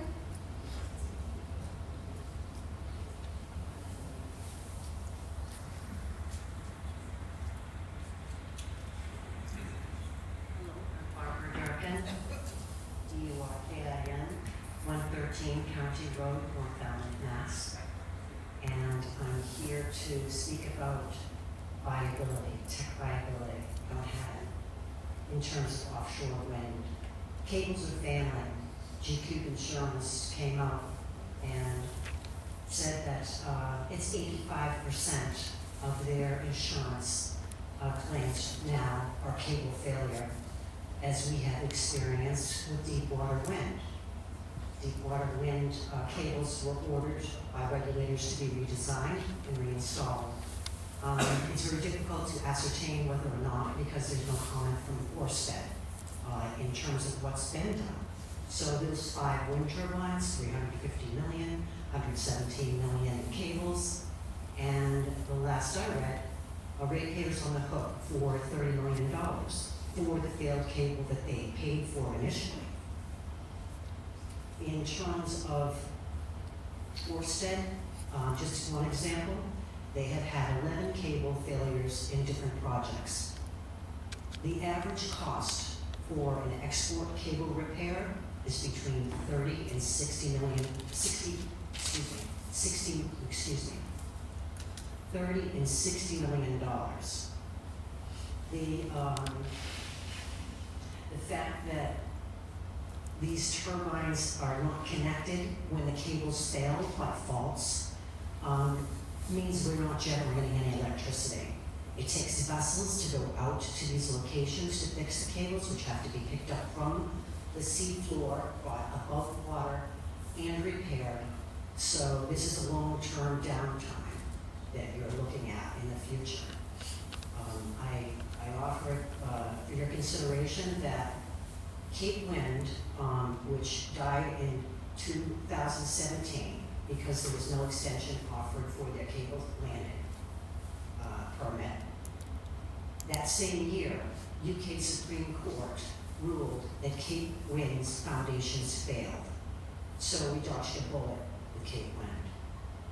The problem is that sinking, shifting turbines foundations, J101 standard design code, failed. We're very fortunate that you did not extend that cable, because we would have had 130 sinking, shifting wind turbines here. Another fact relates to the blades. The blades attract lightning and generate lightning. And there is, they fry systems. In fact, if there's an arc created in one of the blades, they explode. And that's a very dangerous thing, as you can all imagine. 2,000 blades failed for Ørsted. That means that they had to be shipped over 3 years to Aalborg, where they were repaired, and then they had to be returned to sea to be replaced on top of the foundations.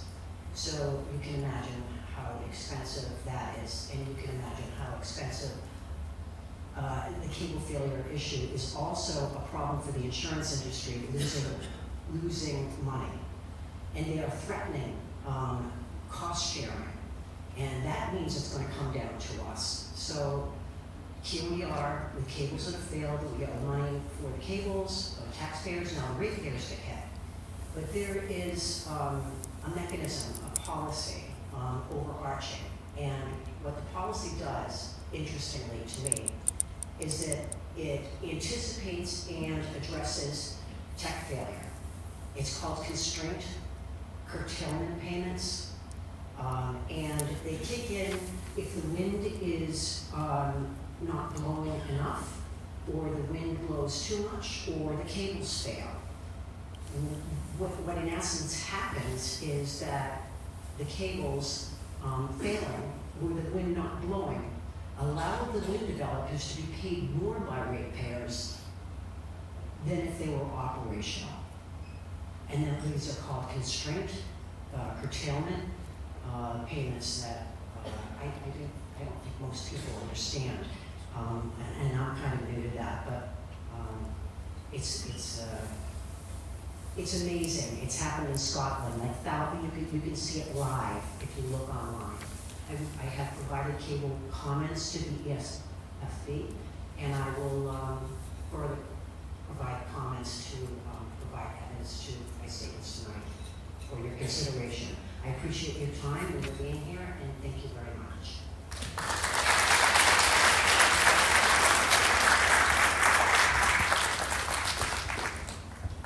Donna Miorandi.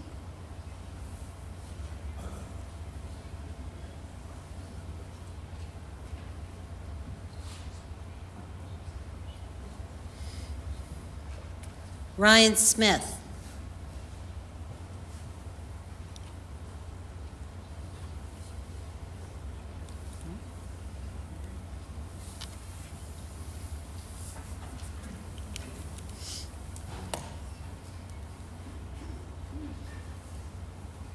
Hello, Brian Smith, SMITH, at 550 Oak Street, very near my club, the Oak Street substation, about 400 feet to the southwest of it. Sat in front of this board once before, with some similar concerns, the trees being cleared and whatnot, and there was never any proposed alternates that I ever saw or came my way. Those trees were all demolished right now. They're currently working on it. In my backyard, front yard, daily. Mr. Smith, could you Yeah, move closer to the mic? Okay. Thank you. So daily, we're looking at that construction, which I realize is short term, but unfortunately now it's been so deforested that we're currently inevitably going to be looking at that large substation. I do have a lot of the same concerns that other people have discussed tonight. One of them being the groundwater. Our well is 170 feet deep and it's 400 feet from the current transformer. I realize that one's the current one, with another one going in, spill containment. Spill containment doesn't always work. Matter of fact, I observed about 6 months ago, maybe it was a little more than that, about 50, 55 gallon drums outside the containment area. They sat there for almost 2 months with no one observing those drums. I anticipate that that's probably a regular oil change on those transformers, with no one monitoring them. Maybe this is a question for Mr. Zico. If you can answer, are there any test well sites, or is there a schedule to test the water in that area around those transformers? Do we have any test wells?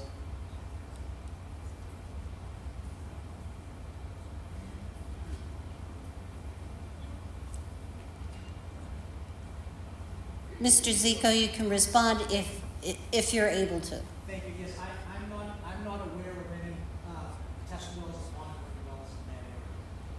Yeah, I think everybody would agree that's pretty important.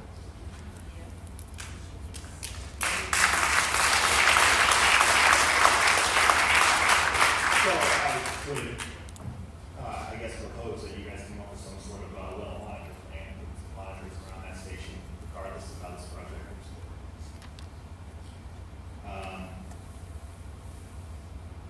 That last meeting that I sat and pleaded my opposition to the substation, all that, like I just said, the trees were removed and it didn't really get anywhere. It didn't sit well with me. That I never heard. I heard some responses, but it was just, it's going to be an update. There's going to be an update. I never saw any future updates, and then next thing I know, the work's commencing.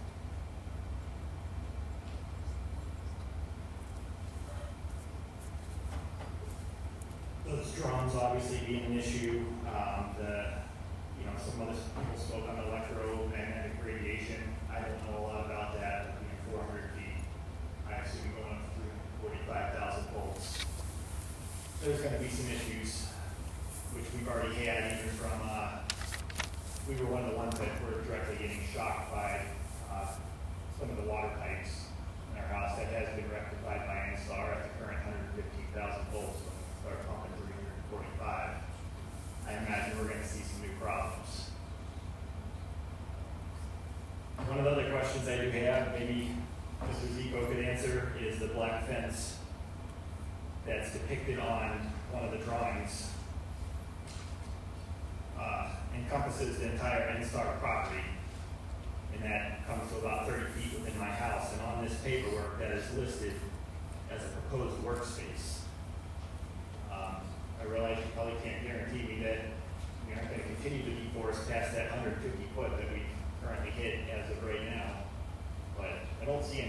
existing site.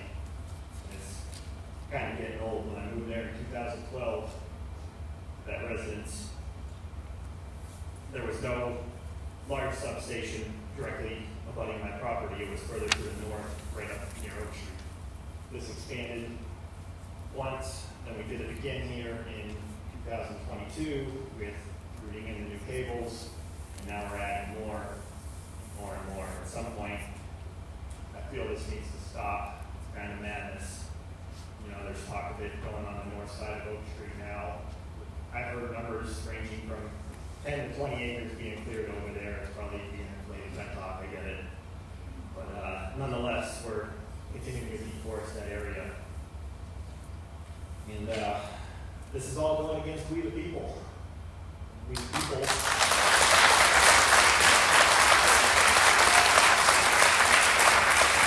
We the people standing in front of you today, demanding and opposing the deforestation of our land. Find another way to bring it in. Bring it in through the canal, bring it into Connecticut if they want this power. But I don't know. I don't see this stopping at this point. There's too many balls rolling. I don't think anyone's saying no to what NSTAR wants at this point. We the people ask that it stop. Thank you.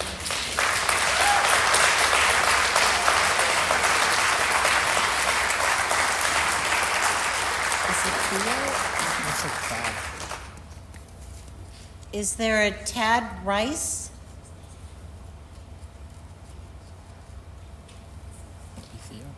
Or a Theo Rice?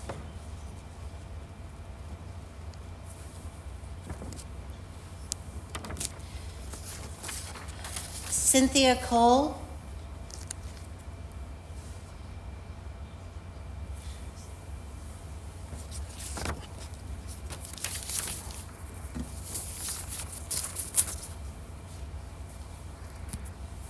Hi, thank you. My name is Cynthia Cole, C-O-L-E. I live in Barnstable Village.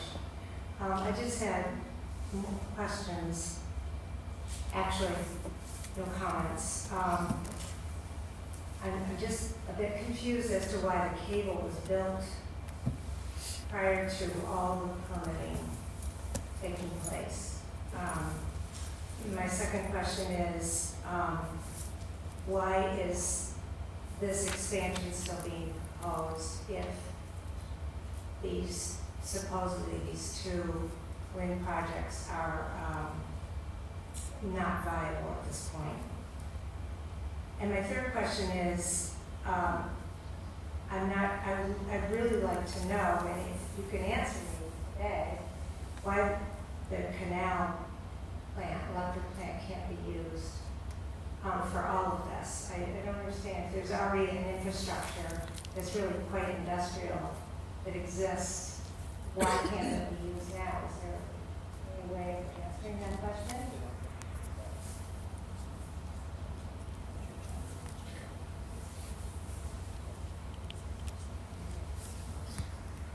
Okay, so I just don't answer that question.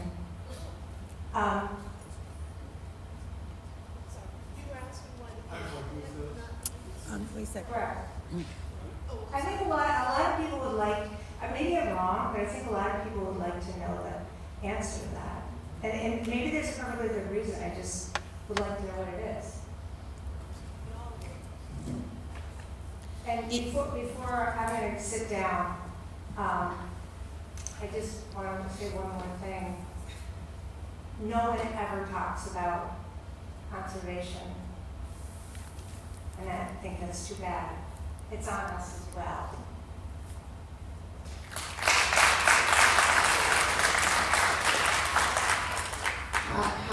Hi, Carissa Sedlak, S-E-D-L-A-C-E-K. I'm with EverSource Energy and I work in the interconnection side. So the question that was raised asked about why the canal site could not be used. I think it's important for folks in the room to understand the choice in which a generator chooses to interconnect is not made by EverSource, but rather the interconnecting customer, and they chose through the ISO New England processes and tariff that's governed by FERC where to interconnect. There were studies done, and that is why they chose to come through West Barnstable. So it's not that canal could not be used, it was the choice of the developer through the interconnection processes that are governed by FERC to come through Barnstable. So I just wanted to give you an answer to that question. I think that was clarified earlier. Avon Grid is the developer of the Park City Wind and Commonwealth Wind projects. And we, Eversource, are building the transmission in accordance with the tariff to support those interconnection projects. They're not an Eversource project. We just build the transmission for those generator interconnections or any interconnection that is in the Eversource territory. Is that good? Thank you. Okay, you're welcome. No?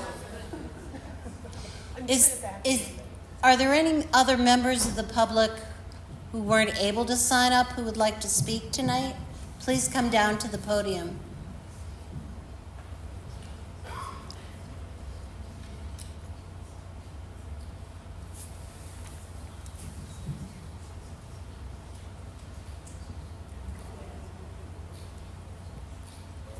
Good evening. My name is Adam Myrick. Last name is M-I-R-I-C-K. I live in Windswept Way in Osterville. I spent over 20 years working in energy greening projects.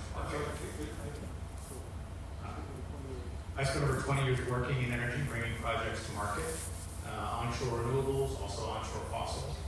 So I have a background in this, and I was, very interested to read the ENVARIC study done, by Bradley in 2020, May of 2020. So they pointed out that the total cost for a planned approach would be significantly lower than this piecemeal approach. And so when we think about what's best for ratepayers, I think it's worth looking at that alternative, especially since these projects are now delayed, at least until the mid-2030s. The other bit that I think is interesting is the ENVARIC Brattle Group study. And the Brattle Group is very credible. I mean, they do work for ISM Wind, they do work for a whole bunch of people. I think they count maybe 20% of the Fortune 500 among their clients. So I don't think they're going to show for ENVARIC. They also found that the local grid was going to be substantially less stable with this approach of bringing cables to shore here. Now, we have a lot more cables coming. There are up to 30 offshore wind farms that are, slated to come to the Cape. Now, who knows what the current state of finances and the industry as a whole. But, when I plug in my Christmas lights, I don't plug in each one by itself. Right? They're all on a single string and they're plugging in on a tree. If you think about traffic congestion and total cost to consumers, does it cost less to build one I-95 or 40 Route 6s? So when you look at the remit, I realize you're case constrained, you have this docket you're looking at, but there is an opportunity here to shape the overall approach. And so when I saw that 2026 is the stated in-service date, for phase 2 here, transmission's a regulated monopoly. So there's going to be a regulated return of 10.5% now. At the very soonest you might need this is 2032, right? That's the absolute soonest you would need it. So to me, it feels irresponsible to approve it ahead of that and saddle ratepayers with extra cost when you can't possibly, have an energized system in 2026. So I just wanted to bring up the cost bit. I think a lot of other people have spoken very eloquently and with quite a lot of fact and research about the other risks here. But I do think that from a cost perspective, looking at what it means for ratepayers, there is a viable alternative here. And on the sandwich plan, I think the Eversource representative is correct that there was not a grid interconnection study requested by Avangrid, but because the RFPs are now delayed to next year, there is an opportunity for the EFSB and other people to go back to them and say, you actually ought to take a look at other alternatives plan or reusing, right? Reduce, reuse, recycle, reusing existing facilities that have transfer capability. That said, there's not a single place on the Cape that you can plug in 800 megawatts without some upgrades. So some upgrades are going to happen even if it goes into sandwich, but it's probably going to be lower cost overall. So that's my ask, is consider the costs, consider the alternatives. You do have a unique opportunity here because these projects have not been awarded. They're not necessarily moving forward to push back and say, no, the best interest of ratepayers, not to mention the environment, is a different approach. Thank you for your time.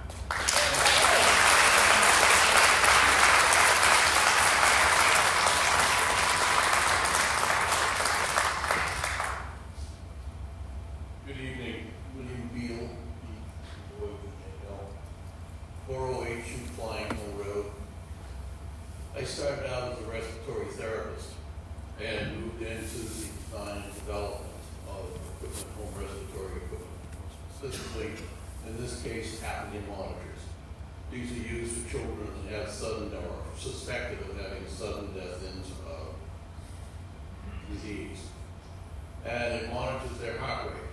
I got called to a home a number of years ago where the mother showed me that she could disconnect her baby from the monitor, and the monitor continued to leak as if there were a heart rate.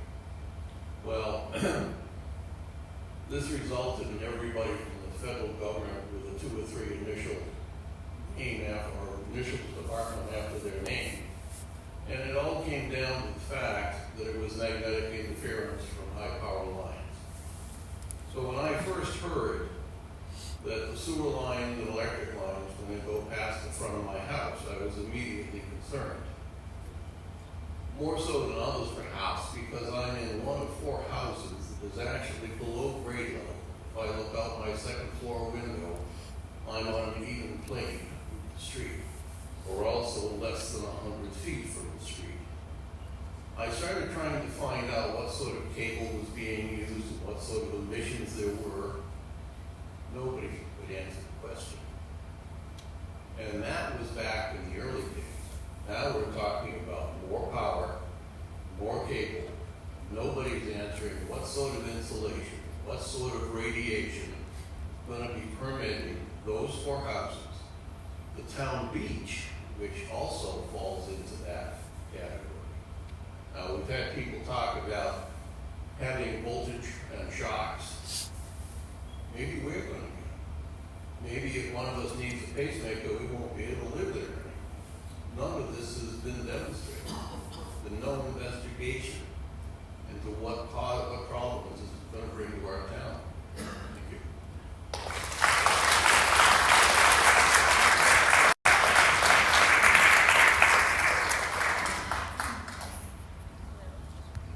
Deborah Townsend, Townsend, and from Warren, and I want to thank you all for coming down here to hear this, and thank you for representative to represent Warren as well as Barnstable. And like Mr. Smith, I'm the butter. I may have seen some of you today in the parade that came through my cul-de-sac.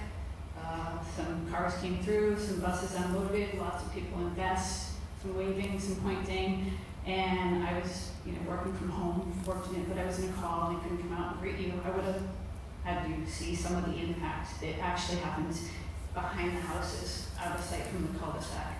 I came to the Cape in 1998, bought a house that was near the high T's, but nobody really knew where that was because they were so small. And 20 years later, there were some upgrades that happened, and you may have all remembered when giant cables came over. I should say that I want to echo all the opposition I heard. There's so many points, and I will just make a few of them again. The fire, the oil question, I would like that oil question, if it's relevant to the Bourne station, I'd like that numbers of oil answered as well. My proximity, according to this paperwork, is that we're 700 feet. I don't know if that's exactly how the crow flies. I think I can walk to that station in less than 700 feet. There's 35 houses in this little Bourne settlement that most of you may not know as Hogwood Road, but that's what it's described. Hogwood Road is one of the 3 roads. There are 35 houses in this development, which is a little retirement development that nobody would have ever known was there. When I registered my children for school, they didn't know whether I was Sagamore or Bourne because we're kind of in between. But now we're right by Market Basket, and on a foggy night, you can see the giant red lights flashing from the overhead power lines, which I understood in 2018 when I got a nice little letter saying we're going to rebuild the Bourne station because, it's kind of old and small and we need to get more power to the Cape, and I completely understand that. In 2018, we had upgrades for stability. In 2019, my children were in the backyard, and one of them was handed a letter by these fisheries department that have here, their landowner. We're just putting up some, remarking our borders, and these giant signs every 25 feet came saying it's Joint Base Cape Cod in my backyard. Which on my map, when I bought the house, says Shawnee Forest, and that it's really state land. So I would like to know ultimately who owns the land that is abutting my property, because the maps aren't matching up. The 2018, I got the upgrades for stability, I understand that. 2019, a little, signage. 2020, we started getting some project management. I appreciate from Eversource saying we're gonna prep the site, we're gonna work Monday through Friday, and this is gonna be done in a year. The year later, we're gonna upgrade again, and we're gonna work a little bit more, and it's gonna be one more year. 2023, this will be done by 2024. You get where we're going. It's one more year, one more year, one more thing, and I can appreciate the comments that Eversource is just doing the project. But if we sliver this and we don't consider the big picture, then we are invading a little bit at a time, and we are giving up a little bit of our land a little bit at a time. And I, for one, used to look in my backyard and say, yeah, I had the nice natural buffer of vegetation between me and the power lines. And on the first upgrade, they said, don't worry, we're gonna move further away from your house.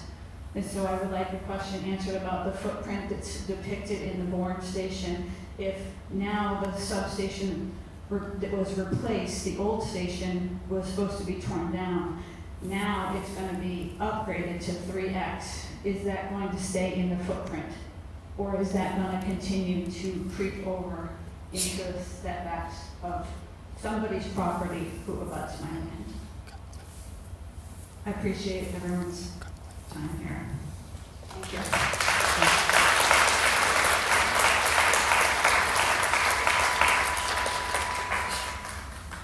Mr. Cutcliffe, you're on Zoom. William?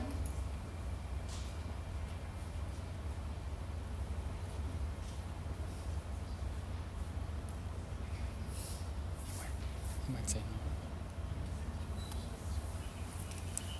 Yeah, he's not responding. Oh.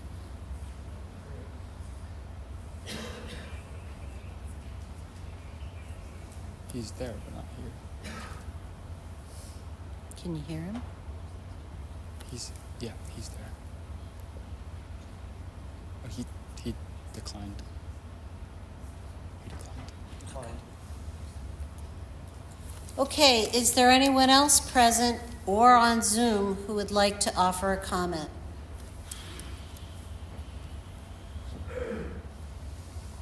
That's Kristen. She's spoken. Nobody's raising their hand. You can tell them to raise their Ma'am? hand.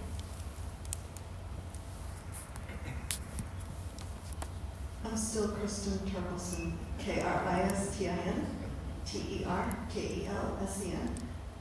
I got the sense that there was a notification to people around the project, and I'm just wondering how far around the project, in which manner was that done, or manners? Print, email, carrier pigeon? We directed the company to provide notice to abutters and two abutters within a quarter mile of the substation properties. And I'm just curious, by a show of hands here, how many people actually received those notices? Okay, thank you.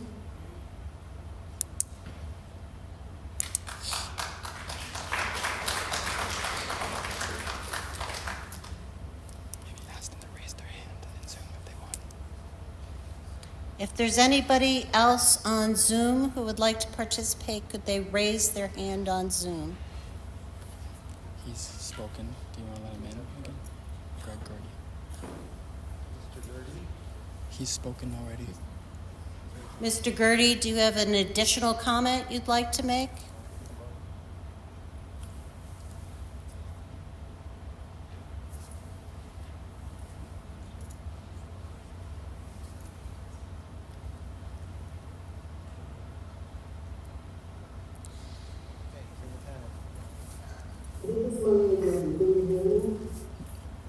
No, Mr. Gertie? it's Maria Gertie.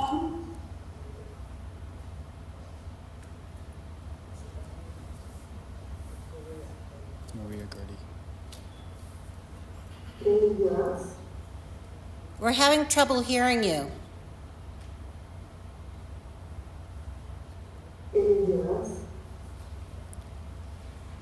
Yes?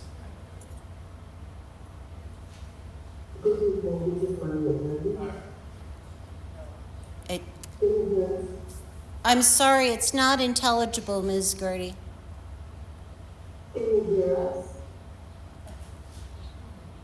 No.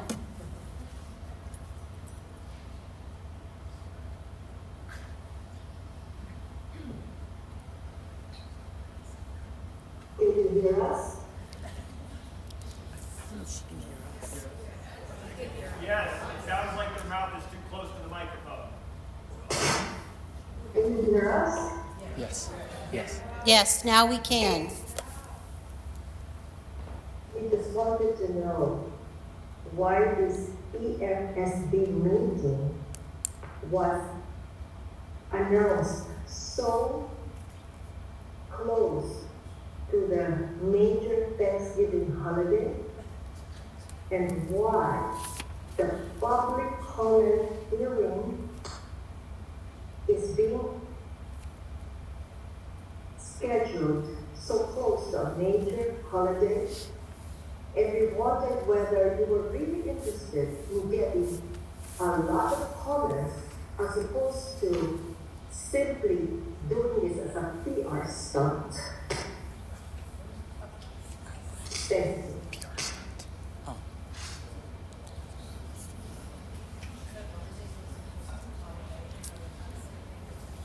So if there are no further comments, then please come up to the podium.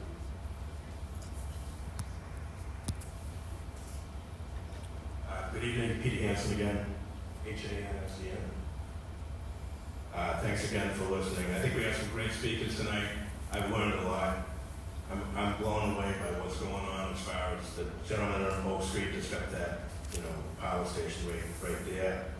The comments from the town attorney, with Carol, everyone that spoke here, it's very alarming what's going on. I've been a Calm Water Commissioner for 18 years, and we have some of the best water in the state.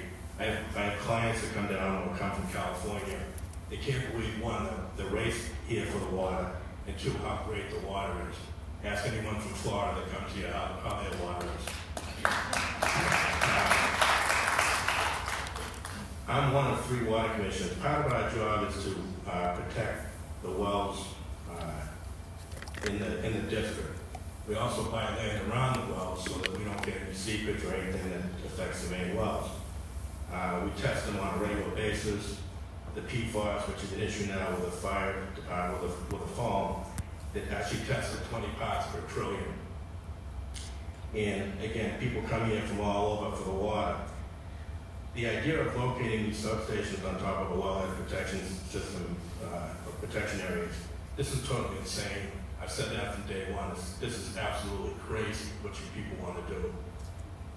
We have a sole source aquifer, and to build these massive substations, what would happen if there's an accident? That's been brought up many times tonight. I'm not going to repeat that. And if there was contamination, where do we go from there? Are people going to come to the Cape? You're going to bring your kids here with contaminated water? Is that Flint, Michigan water you got drinking up there? This project, as the gentleman said before, I've said it's a boondoggle, the Park City and the Avenue. And back to the substations, you get thousands of gallons of dielectric fluid sitting on top of a sole source aquifer. What could possibly go wrong?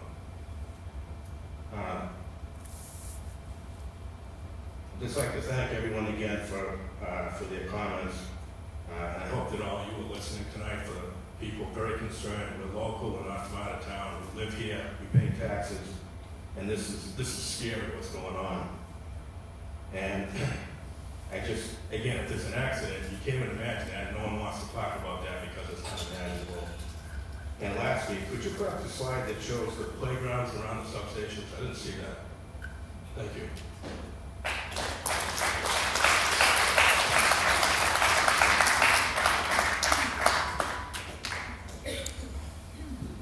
They're all going for seconds. Hello, Cliff Carroll, 135 Mid Lane, West Barnstable. When I was up earlier, I'm just going to take advantage of just a few more minutes. And it's one of the reasons that we have, for instance, water commissioners that are coming in here at this end of the transaction is because of the host agreement that we started this project, sidestepped water commissions, conservation, all types of local purview that would normally happen. They're kind of doing the runaround, which they're trying to do right now with you on the comprehensive permit. I mentioned earlier that just the zoning board alone, forget about the Clean Waters Act and there were all the federal guidelines on our drinking water. Just in our zoning board alone, in your packet, there's provided the variances that are looked for. First of all, it's residential land. They're trying to get this done under a previous permit. They didn't even own the land that was just recently purchased that's being used to expand this situation on Oak Street. That was just paid for in October. So it didn't come under your previous EFSB permits. But with that being said, in reference to the zoning that you're going for, again, you're looking for a variance in an aquifer protection zone. You're looking for a variance under the resource protection zone. You're looking to exceed the maximum building height in that area, which is 35 feet. And I think I saw a tower that's 67 feet tall, one of the highest points of land, lit up like Logan Airport. Which brings me to the next thing, minimum setbacks from the gentleman, Mr. Smith. I thought his comments were great about we the people. There's also been a lot of rumors for years back when that project was first there was a lady who worked at the post office who said that she would get a shock when she took an outside shower, and she's not even as close as this gentleman. There's other rumors of people and their kids in bathtubs getting shocked. Only a principal residence is permitted in this piece of land, again, that they just purchased in October. I mentioned the building, let's see, we talked about you can't have more than one building on this property. Here's another one that no one has spoken about. West Barnstable is a beautiful area, and we're not being NIMBY down here. We're trying to protect our drinking water and the children of the area and that. But another variance that you're looking for, it's called prohibits uses that are injurious, noxious, or offensive. Under their own notes, they say the project requires additional lighting will result in higher than existing noise conditions. There are no standards in section 24010 governing what is other cause or injurious, noxious, or offensive uses. A use variance is needed to ensure compliance. The criteria for use variances are difficult to meet, and even if granted, again, the variance is susceptible to appeal. Every single one of your 14 variances that I should be looking at these folks right here. Every single one of the 14 variances that you're looking for, your last notice would be subject to an appeal. There's a good reason for that. The U.S. Environmental Protection Agency, according to your plan on this, they don't have to apply for an Environmental Protection Agency permit until 14 days prior to the start of construction in the fourth quarter of 24. You're going to let them get 2 weeks away from construction before they apply to the EPA in well fields and well protection zones? Executive Office of Energy and Environmental Affairs, that's another permit. What is the increase in dielectric oil? We just found out one. Look at the cumulative effect. They told us 57 of 61,000 gallons at the Knights Inn site, which this project is part of. We just found there's another 69,000 gallons that's going to be in the substation project that's subject to this. And no one is talking about the next project that you've already looked at, you're already reviewing, being the project that is up by the fire tower, which is supposed to be up to 28 acres of land, and even bigger than this project, and it's about 1,000 feet away. Yeah, it's out there. It's referred to as, I believe, see, we got Vineyard Wind, this is Park City Wind, and you have Commonwealth Wind coming down the pipeline. And to say that nobody knows about that is just, everybody knows about it. They were even disclosing it already on that end of it. We asked a question about the canal power plant and why that's not feasible. 6 months ago in the Cape Cod Times, the owner, operator of the Cape Cod Canal Plant invited a cable connection in the newspaper publicly. We've been told that DPU wouldn't allow it because the wind farm needs a backup place to have power when the wind farm isn't working, which is a little ironic. You're destroying our neighborhood. You're leaving an existing power plant for the backup power of after you destroy our well fields in our area. I mean, this is just absolute insanity. In reference to the fire, and again, I'll make this very quick. In Australia, approximately a year ago, a transformer substation, maybe 1/10 the size of these substations, caught on fire. They had 61 firefighters on site, encircling it, doing exactly as all our firefighters have been told. You're going to contain the area, but you're going to watch it burn. That transformer burned for 3 days. While that transformer was burning, that was in Australia in the middle of a field or an industrial park. We have to sit back and watch this oil burn in our well fields for 2 to 3 days? I mean, that's insane. Is it PFAS in your fire retardant systems that are contained within inside the project? No one has disclosed that, including the proponent of this project. We all watched what happened in February in Palestine, Ohio, when the train cars derailed. They did a 3-day burn in an oil pit, which later turned into one of the biggest environmental disasters going. These are above Lake Waquaket. It is above our well fields. It's on one of the highest points of land, so whether it's a northerly wind or a southerly wind, we're either getting our north side well land polluted in our clam flats and oyster fields, or you're going to the right-hand side or the back side of the Cape, which is all the lakes, shellfish beds, in our tourist area.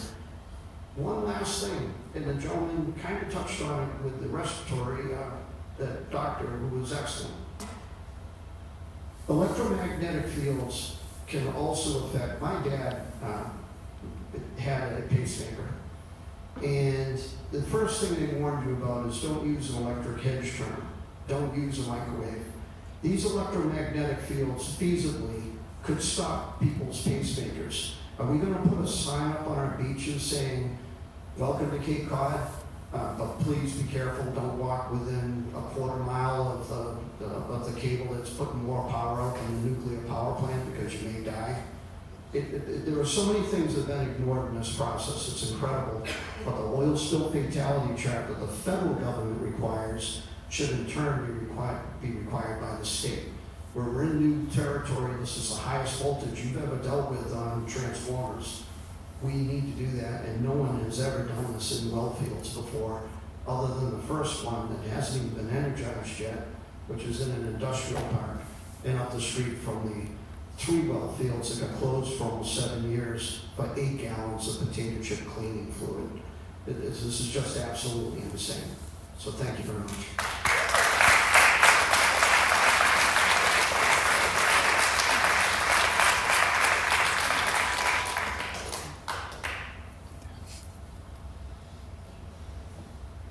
Just quickly, Heather Swenson, SWENSON. I'm in Centerville on Lake Waquaket. I just wanted to ask, I know that I've been told there were over 100 emails sent to you with documentation that it was related to this, and I just want to be sure that that documentation is going to be included as part of the written, even though the people weren't here, you were sent emails.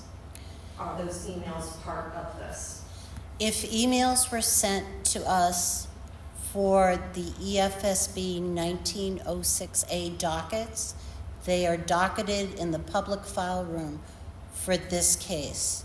If they were sent with regard to Park City Wind or with regard to Commonwealth Wind, then they are posted in the public file room for the dockets for those individual projects.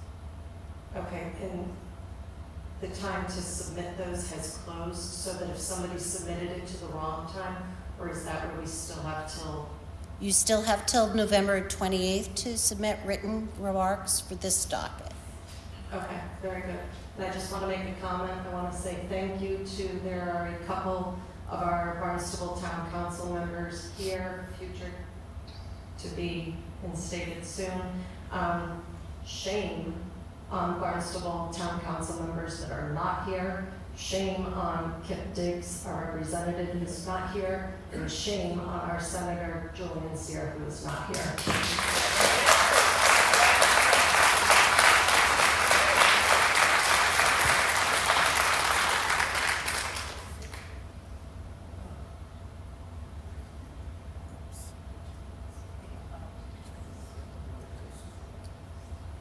Hello, my name's Tim Brennan, B-R-E-N-N-A-N. I live on 117 South Main Street, Centerville. And, wow. I just, I came here from an industrial town to the Cape, August 1st, 1977. And, felt like I dropped into heaven. I didn't know it at the time.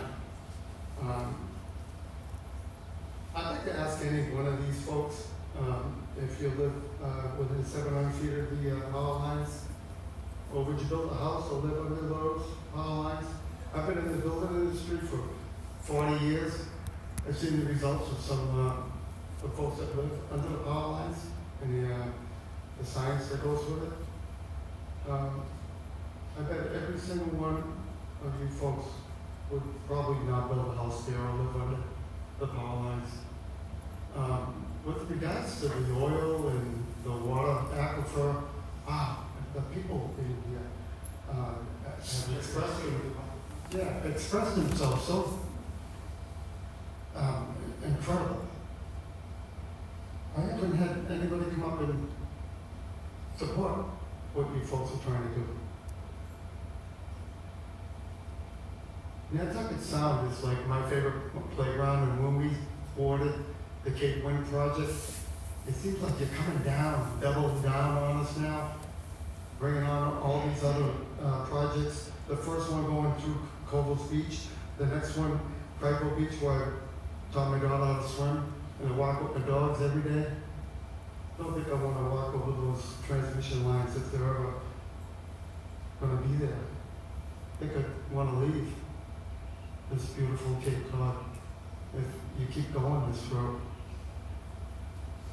Are those lines going to produce all that energy?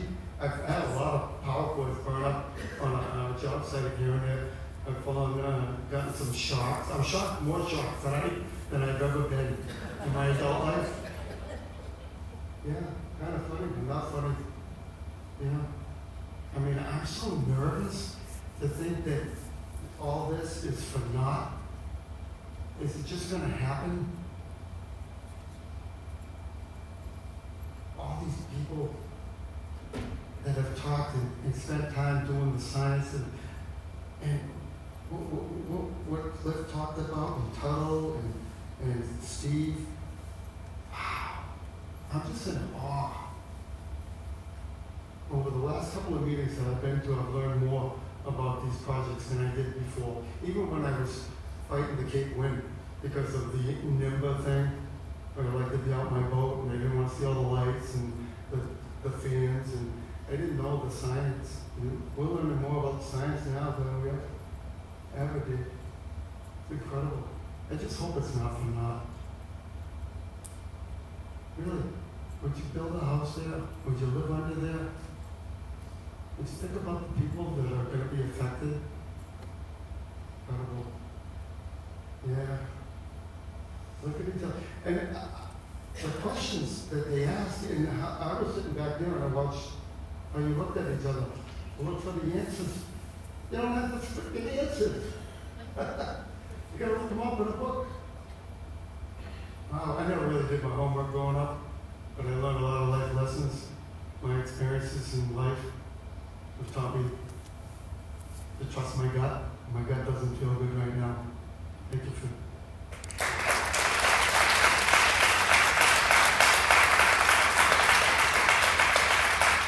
We really will get home tonight sometime. Hi, this is Michelle Sterling from Central Mass. I just want to say that Park City has been all smoke and mirrors from day one. We had to force a town meeting to hear about any of it, and that should never have happened. It should have happened at least 2 to 3 years ago. So we got a petition out, 500 people ran the petition to the town, and the town finally had a meeting. If you do anything with Parkland or Evangrid, you're crazy. Because they are all smoke and mirrors. I know this is a $75 million project to upgrade this, so there's a lot of money involved. But this isn't about money. It's not about being in our backyard. It's about preservation. There's nothing that preserves as far as the wind farms go. It's not sustainable. They are deforesting Brazilian rainforest to get the propellers to go around. The metals are rare, they're hard to get, and most of them are in China. So look where we stand with that. But if you trust anything that Park City says, I wouldn't, you get what you deserve. Because they haven't been able to answer questions, they have not been above board with things, they have no idea that anything could go wrong, and they can't answer the questions. So I see them as a failing, good old Biden jumped on board with that one, but it's not gonna happen because the metals are not sustainable. It's too expensive, they're running out of money, they've backed out of 2 proposals already. What makes us think they're not gonna back out of this one? So hopefully, I think it's the cart before the horse tonight, but you should listen to us, and I do appreciate that. I think you'll be taking notes, and please, feel our hearts, and not just, oh, they're rich and they live on the Cape, because that's not true. We have a lot of homeless people here, and maybe their only outlet is to go to the beach. But I can see that, the beaches will no longer be viable for us if we can't sit on them without being electrocuted. So please do the right thing. God's watching. Thank you.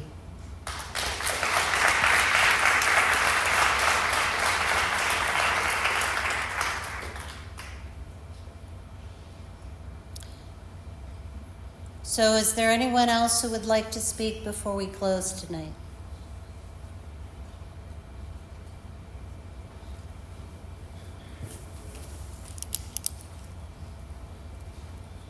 Good evening, and thank you for coming down here. My name is Betty Ludke, B-E-T-T-Y-L-U-D-T-K-E. I am a Barnstable Town Councilor, and I was so proud to hear Chris Clark start us off this evening. And I want to echo, I represent the people of the town of Barnstable, all the people, and I'm so impressed by what I've heard tonight. I heard it at the special meeting of the voters, I've heard it tonight, and I've heard it throughout my tenure as a Barnstable Town Councilor. And my hope, I'm one of 13, but I hope Barnstable will step up to the plate as a town and represent our residents, who clearly have spoken. And what I find curious tonight is the proponent. Is it really the proponent? No, it's like the scarecrow from the Wizard of Oz. Everybody goes like this, and you do too. You're parsing this out so you don't see the cumulative impacts, which are enormous. And it all, as I listen to this, we all seem to go back to, well, it was Avangrid. They picked the site. They went to ISO New England. It's like we're all powerless. You guys are powerless. We have to do what they want. Well, why do we have to do what they want?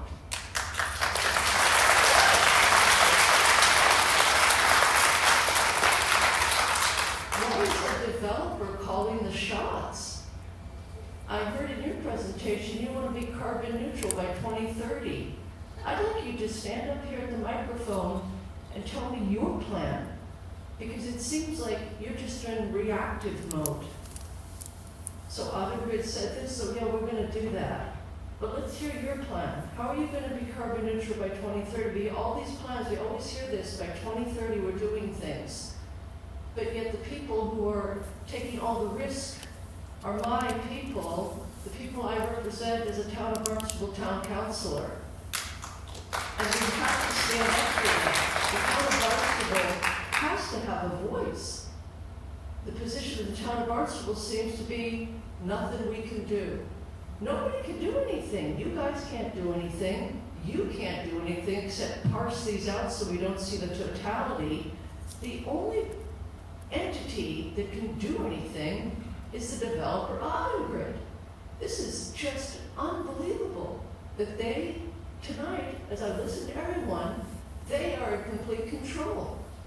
It's unacceptable, and I'd like Eversource to stand up here right now, and I want to hear their plan of how they're being carbon neutral without saying they're waiting for the next developer to decide what they're going to do.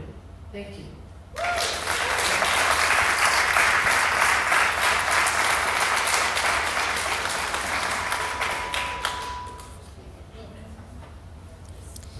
If there are no further comments, I'd like to thank everybody for coming tonight. One more, sorry, I'll be brief.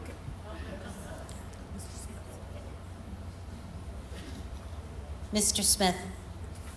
S-M-I-T-H. Sorry, a little harsh on the board earlier. You members on this board have a pretty powerful role here. I do have one general question here. And if you guys go with a no on this project, vote or however it works, does this kill all the wind farms or can they still proceed? I ask that because obviously that puts a lot of pressure on you on the wind farms themselves, which are already developed and funded and everything else. That's just, I ask that for a lot of people here. How much this pays into the 3 or 4 wind projects going in. There may be alternatives for them to pursue, but it is correct that this was a project that was approved by the ISO New England that oversees basically the regional transmission grid and the transmission interconnections that each of the developers would have to go to propose this. So this is the plan that was developed by the ISO New England, and there could be alternatives, but this is the one that they studied and reviewed and came up with. Understood. Thank you for your answer. And just to that, like I said, you're a powerful board. Saying no to this financially might affect a lot of businesses, but it's going to save us the people. That's what this is about, as you understand. I've said it again.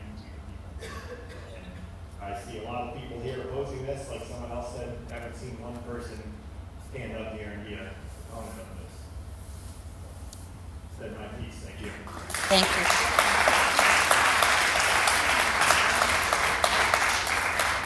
Suzanne Conley, I just have to respond to the comment made about ISO New England. Our group has studied this in great depth for well over a year now.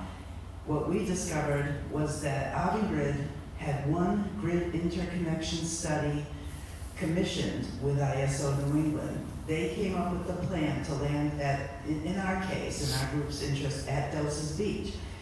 Typically, the person on our group who has the industry experience explained to us that typically a project as large as Commonwealth Wind would request at least 2, probably 3 grid interconnection studies.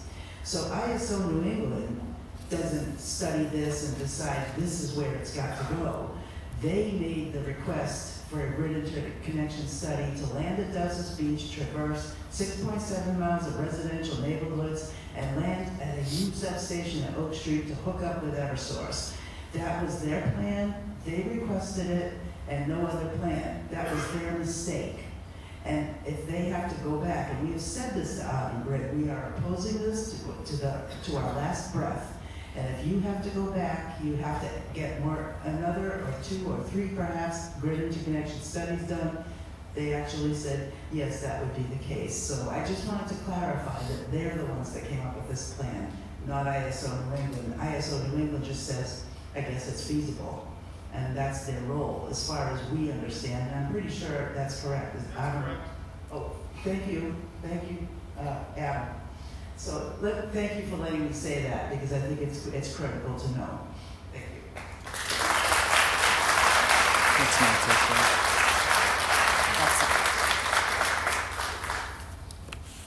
Okay, I'd like to thank everybody for participating tonight. We have one It's Greg again. Greg. Which ones? Sorry.